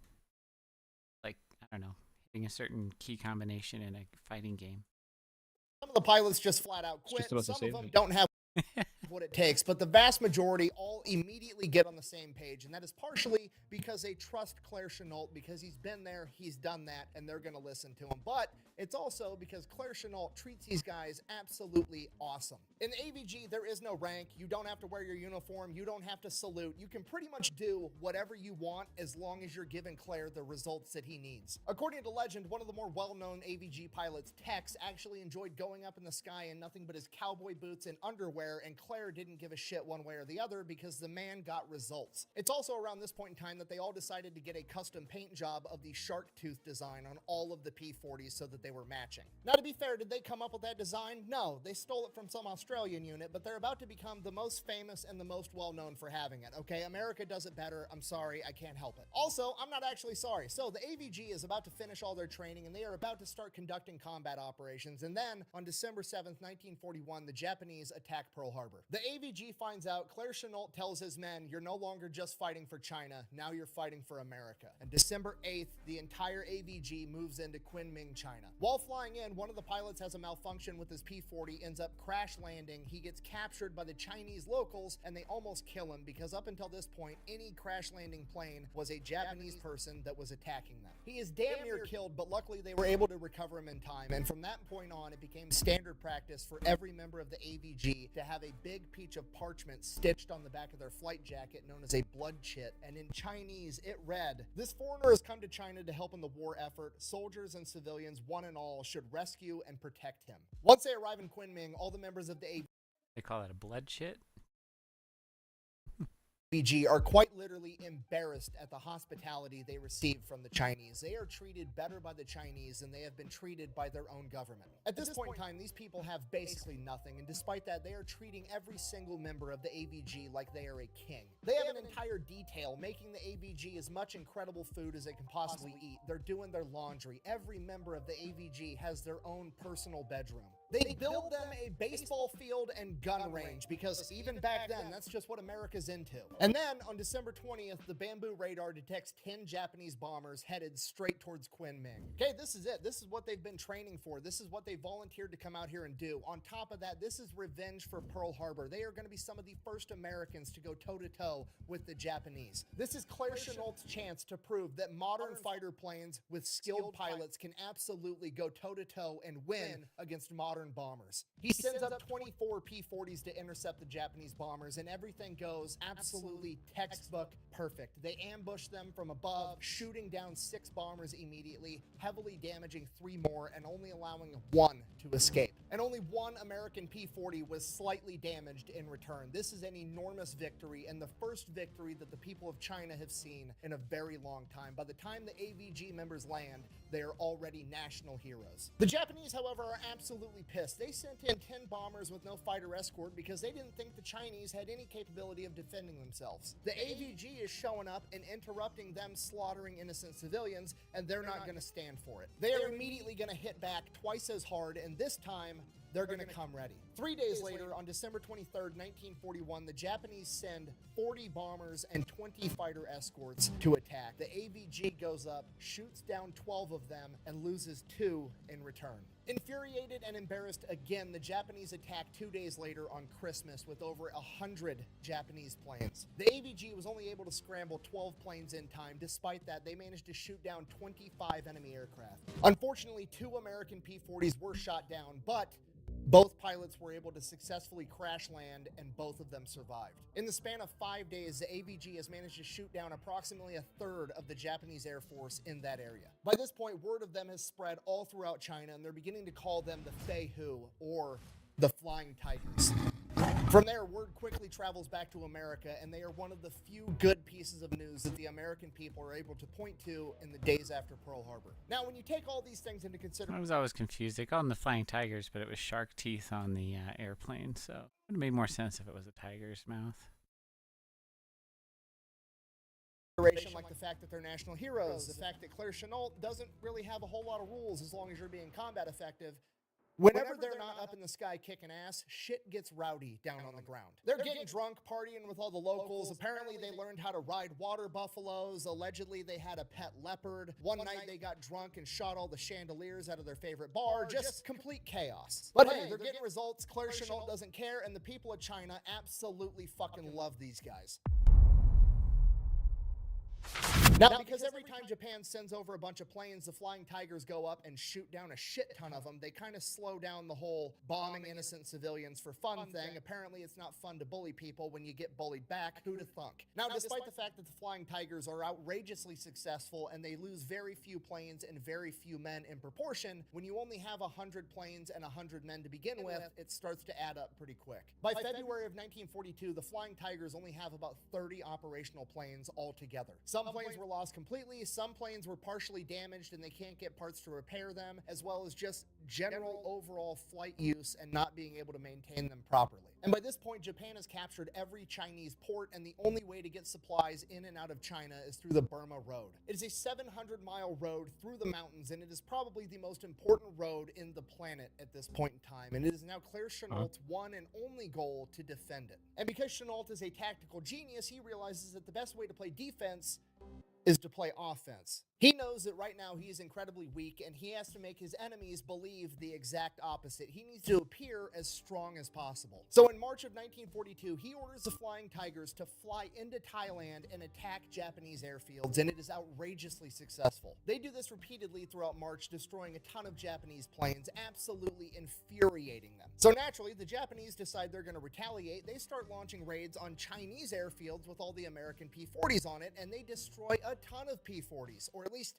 that's what they think. Fell victim to one of the classic blunders. Claire Chenault had the Chinese make papier-mâché P-40 replicas, paint job and all, and the Japanese were flying around shooting at quite literally paper tigers. This isn't even trolling at this point, okay? This is art. Leatherface is literally 10 steps ahead of the enemy at all times, and it's fucking beautiful. This goes on for a couple more weeks, and then in May of 1942, the Japanese army is caught by the Chinese trying to cross the New River into China with a massive force. Now, this is horrible news, but it's kind of a good thing because the only way to get across this river is by bridges, and bridges are a choke point where a small number of people are going to be able to hold off a much larger number of people, especially if you had some P-40s flying overhead. And as luck would have it, the Flying Tigers just got resupplied with a couple of new Flying Tigers that are capable of carrying bombs.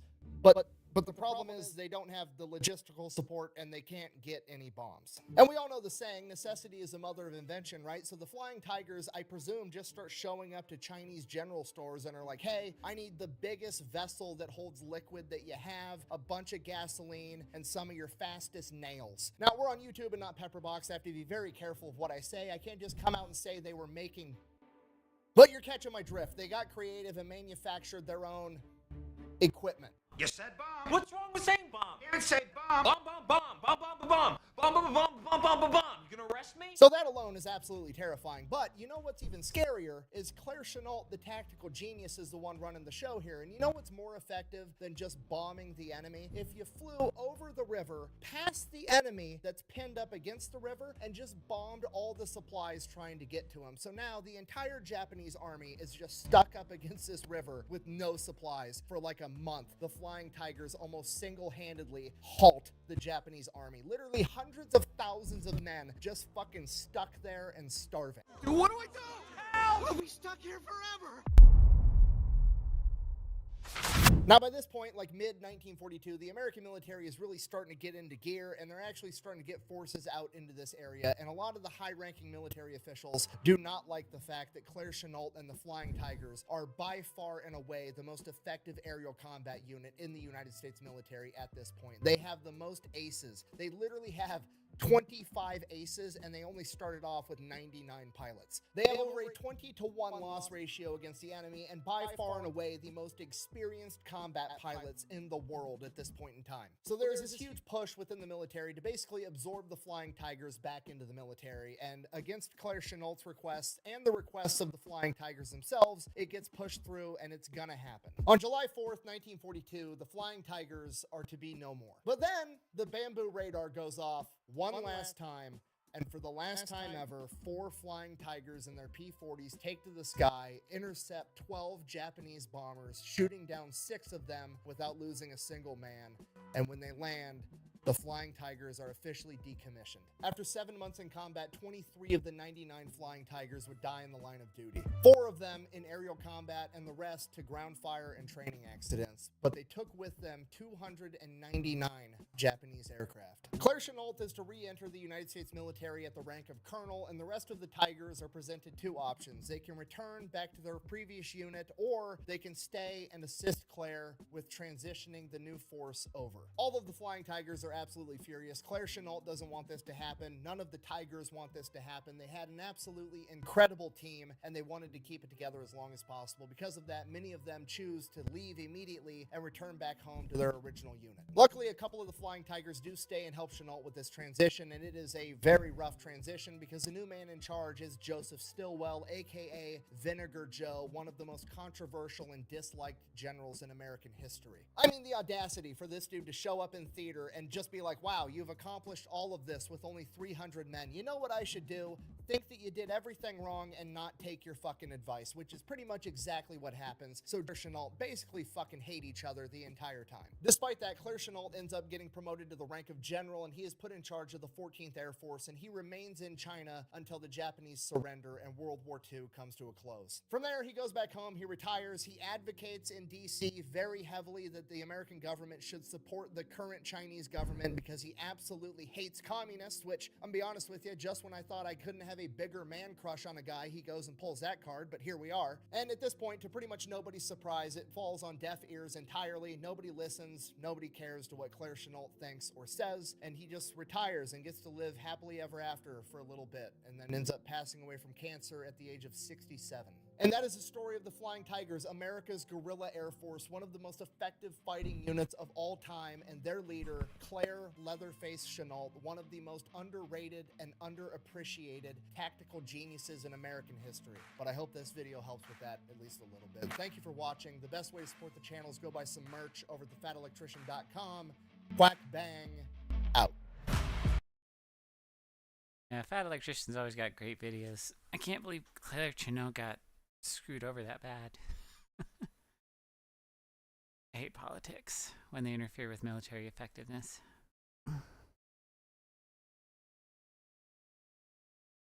Let's watch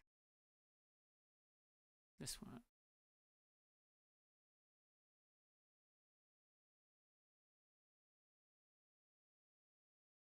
I should probably shower.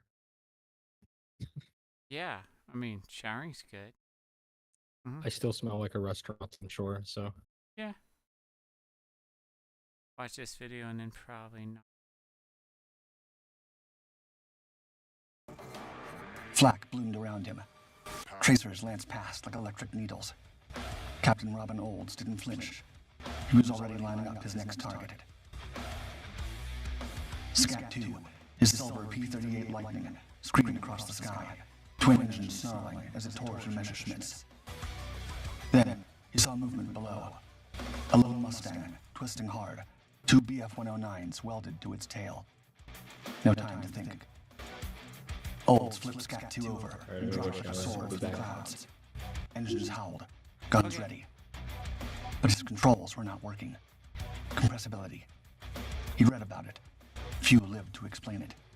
A coffin made of physics. Dive too deep, too fast, and lift vanishes.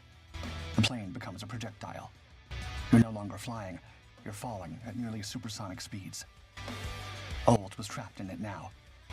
Scat-2 hurtled past 500 miles per hour, canopy warping, control stick useless. The ground was coming up fast. Engineers had theorized the P-38 could survive this. Now Olds would prove it, or leave a crater in Germany. The man behind the machine. In 1933, a brash young engineer from the University of Michigan landed an entry-level position at Lockheed. Few could have predicted that this farm boy of Swedish descent would become one of the most influential aircraft designers in history. With a boldness that would become a defining trait, Kelly Johnson's first notable act at Lockheed was pointing out flaws in his boss's new design for what would become the Lockheed Electra. Hal Hibbert That's a really good move. Go ahead and start pointing out how your bosses suck when you start your first job. was taken aback by the audacity of the new engineer, but he was intrigued anyway and did not dismiss Johnson. Instead, he gave him the opportunity to fix the problems he had identified. Quote, By the way, that's a slide rule in his hand. Saying, no calculator. go back to the Michigan wind tunnel and fix them. Johnson did exactly that, replacing the original conventional tail with twin vertical fins and rudders, a configuration that would later become one of his signature design elements. This early success cemented a professional relationship between Johnson and Hibbert that would span 35 years and produce some of the most innovative aircraft ever built. While often credited as the sole genius behind Lockheed's success, Johnson actually owed much to Hibbert, who insulated him from corporate politics and allowed him to focus exclusively on what he did best: engineering. This measure was more than needed, as Johnson had little patience for what he termed engineering illiterates, and Hibbert served as the essential buffer between Kelly and the executives.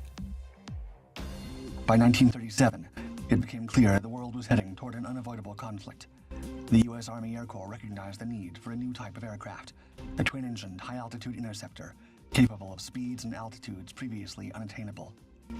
Despite having to urgently work on the Hudson Bomber project, Johnson had already begun scheming what would become the P-38 Lightning.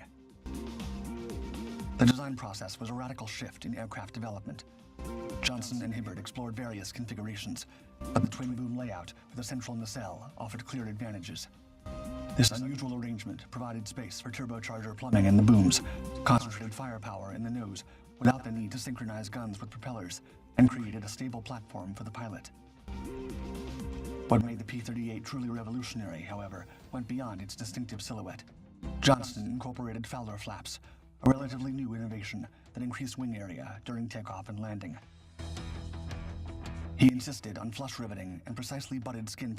They didn't have to worry about convergence, where you have to worry about all the guns pointing toward a certain point in the distance.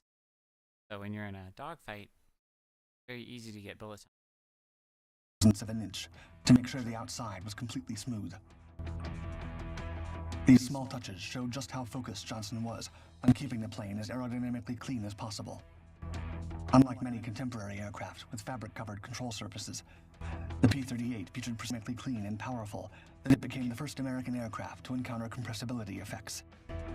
This dangerous aerodynamic phenomenon occurred as airflow approached sonic speed, and the airframe was shaken violently as the supersonic forces slammed it to its limit and made it impossible to control.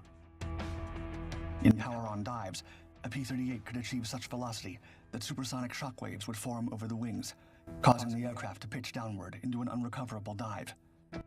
Johnson later admitted that the initial design, quote, was just too dangerous to fly. A young Lockheed engineer named Ward Beeman came up with the fix: special dive flaps that popped out from under the wings.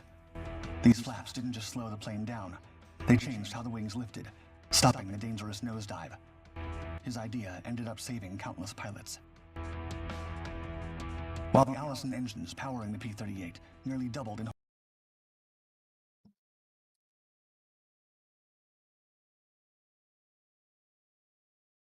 and made it impossible to control. If we wanted higher performance, we would have to get rid of the propeller. This realization, which came as early as 1940, would later guide Johnson's development of the P-80 Shooting Star, America's first serious high-performance jet fighter. But for now, he didn't have the technology to get rid of the propellers, so the P-38 would be limited by its time. Due to its groundbreaking design and strategic importance, the development of the P-38 Lightning had to be done in utter secrecy. This led to the philosophy that would become Johnson's most enduring legacy: the creation of the legendary Skunk Works. This experimental facility shifted the way combat aircraft were developed during wartime. Given just 180 days from the go-ahead to the first flight, Johnson realized there was no room for business as usual. He established his famous 14 points, principles that eliminated bureaucracy and fostered rapid innovation. Among these points were revolutionary ideas such as Rule Number 1, centralized authority under a strong technical leader, or Rule Number 3, limit the number of people, use a small team of the best. These maxims upended the way aircraft design was done by big corporations of the day, and were the founding values of Skunk Works. Unlike many engineers who remained behind desks, Johnson insisted on flying in the aircraft he designed, believing that anyone who created an airplane should, quote, share the concerns of the pilot. You call that voice of the customer. You actually need to know what, that are going to be using your product or need. Whether that's the pilot or the engineer that has to go make it afterward. The lightning strikes. When the P-38 entered service, it was a huge step forward for fighter aircraft. Its two Allison engines produced a total of 2,000 horsepower, pushing it past 400 miles per hour. It could fly over 40,000 feet high and travel more than 1,000 miles, faster, higher, and farther than most fighters of its time. The P-38's distinctive twin-boom silhouette soon became one of the most recognizable shapes in the wartime skies. German pilots called it der Gabelschwanz Teufel, or the fork-tailed devil. Japanese pilots had their own nickname for it. 2 planes, 1 pilot, reflecting their initial disbelief that a single pilot could manage such a complex aircraft. In the Pacific theater, the P-38 proved particularly devastating. Its long range made it ideal for the vast distances of the Pacific campaign, while its concentrated firepower, 4 50-caliber machine guns and a 20mm cannon, all mounted in the nose, delivered devastating accuracy. The Lightning's counter-rotating propellers eliminated the torque problems that plagued single-engine fighters, making it exceptionally stable as a gun platform. Joe Moser's experience escorting bomber formations showcased the critical role P-38 pilots played in protecting vulnerable B-17s. During one particularly harrowing mission in mid-May 1944, Moser found himself separated from his squadron over Denmark after encountering heavy anti-aircraft fire. Flying alone, a dangerous situation over enemy territory, he spotted a damaged B-17 with 2 engines knocked out, struggling to maintain altitude. Even though the bomber's radio wasn't working, Moser quickly decided to protect it. He flew in figure-8 patterns above the bomber, a way to stay with the slower plane while keeping an eye out for enemy fighters. His presence alone was enough to keep German pilots from attacking the damaged aircraft. As they crossed the English Channel, it became apparent the B-17 was losing altitude at an alarming rate, and there was no way they would land safely. Moser witnessed shock as the crew desperately threw ammunition, machine guns, and even personal luggage out of the aircraft in a last-ditch effort to regain some altitude. Meanwhile, Moser faced his own crisis, and his fuel supply was rapidly depleted. The figure-8 pattern burned fuel much faster than normal flight, and he knew he might not make it back to base either. Yet he couldn't bring himself to abandon the wounded bomber and its crew. Both aircraft barely made it across the channel, with the B-17 diverting to its base, while Moser, flying on fumes, somehow managed to land at Wormwood.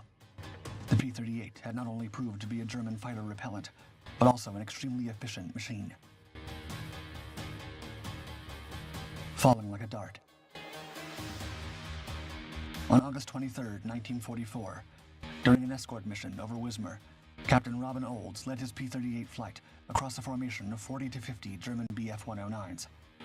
Climbing into position behind the unaware enemy, Olds and his wingman launched a surprise attack. In the adrenaline rush, Olds forgot to switch fuel tanks, and both engines flamed out mid-assault. Unfazed, he glided in dead-stick mode, firing accurately enough to shoot down his first target before restarting his engines and diving to escape. As he rejoined the melee, Olds spotted a P-51 Mustang under siege by 2 enemy fighters. Diving to assist, he exceeded 500 miles per hour and fell victim to compressibility, that terrifying condition where airflow over control surfaces becomes supersonic, locking them and sending the aircraft into an uncontrollable dive. The left canopy window exploded from the pressure. Ground fire peppered the air. At the brink of blackout and death, Olds' Lightning slammed into denser air. The P-38 responded. He pulled out just above a wheat field near Rostock. Miraculously, Olds regained control, looped into an Immelmann, and downed another Bf-109, watching the pilot bail out mid-air. That day, Olds became the 479 Fighter Group's first ace. He not only survived a harrowing dogfight and mechanical failure, but joined the rare company of pilots who escaped compressibility. By the war's end, P-38s had downed over 1,800 Japanese aircraft, and more than 100 P-38 pilots had achieved ace status by shooting down 5 or more enemy planes. Perhaps the Lightning's most famous mission came on April 18, 1943, when P-38s intercepted and shot down the plane carrying Admiral Isoroku Yamamoto, the architect of the Pearl Harbor attack, dealing Japan a significant psychological blow. In Europe, the P-38 conducted 130,000 sorties, with a remarkably low 1.3% loss rate. Most of these missions occurred early in the conflict, before the Allies achieved air superiority, meaning Lightning pilots often faced overwhelming odds in hotly contested airspace. The P-38 served as the primary long-range escort fighter for American bombers until the arrival of the North American P-51D Mustang later in the war. Beyond its fighter role, the Lightning's versatility proved invaluable. Different versions were used as night fighters, photo recon planes, and even to guide bombers. Some were armed with bombs or rockets for ground attacks, while others had special radar gear. At a time when most fighters were built for one job, the P-38 could do it all. A survivalist machine. It was also famously tough.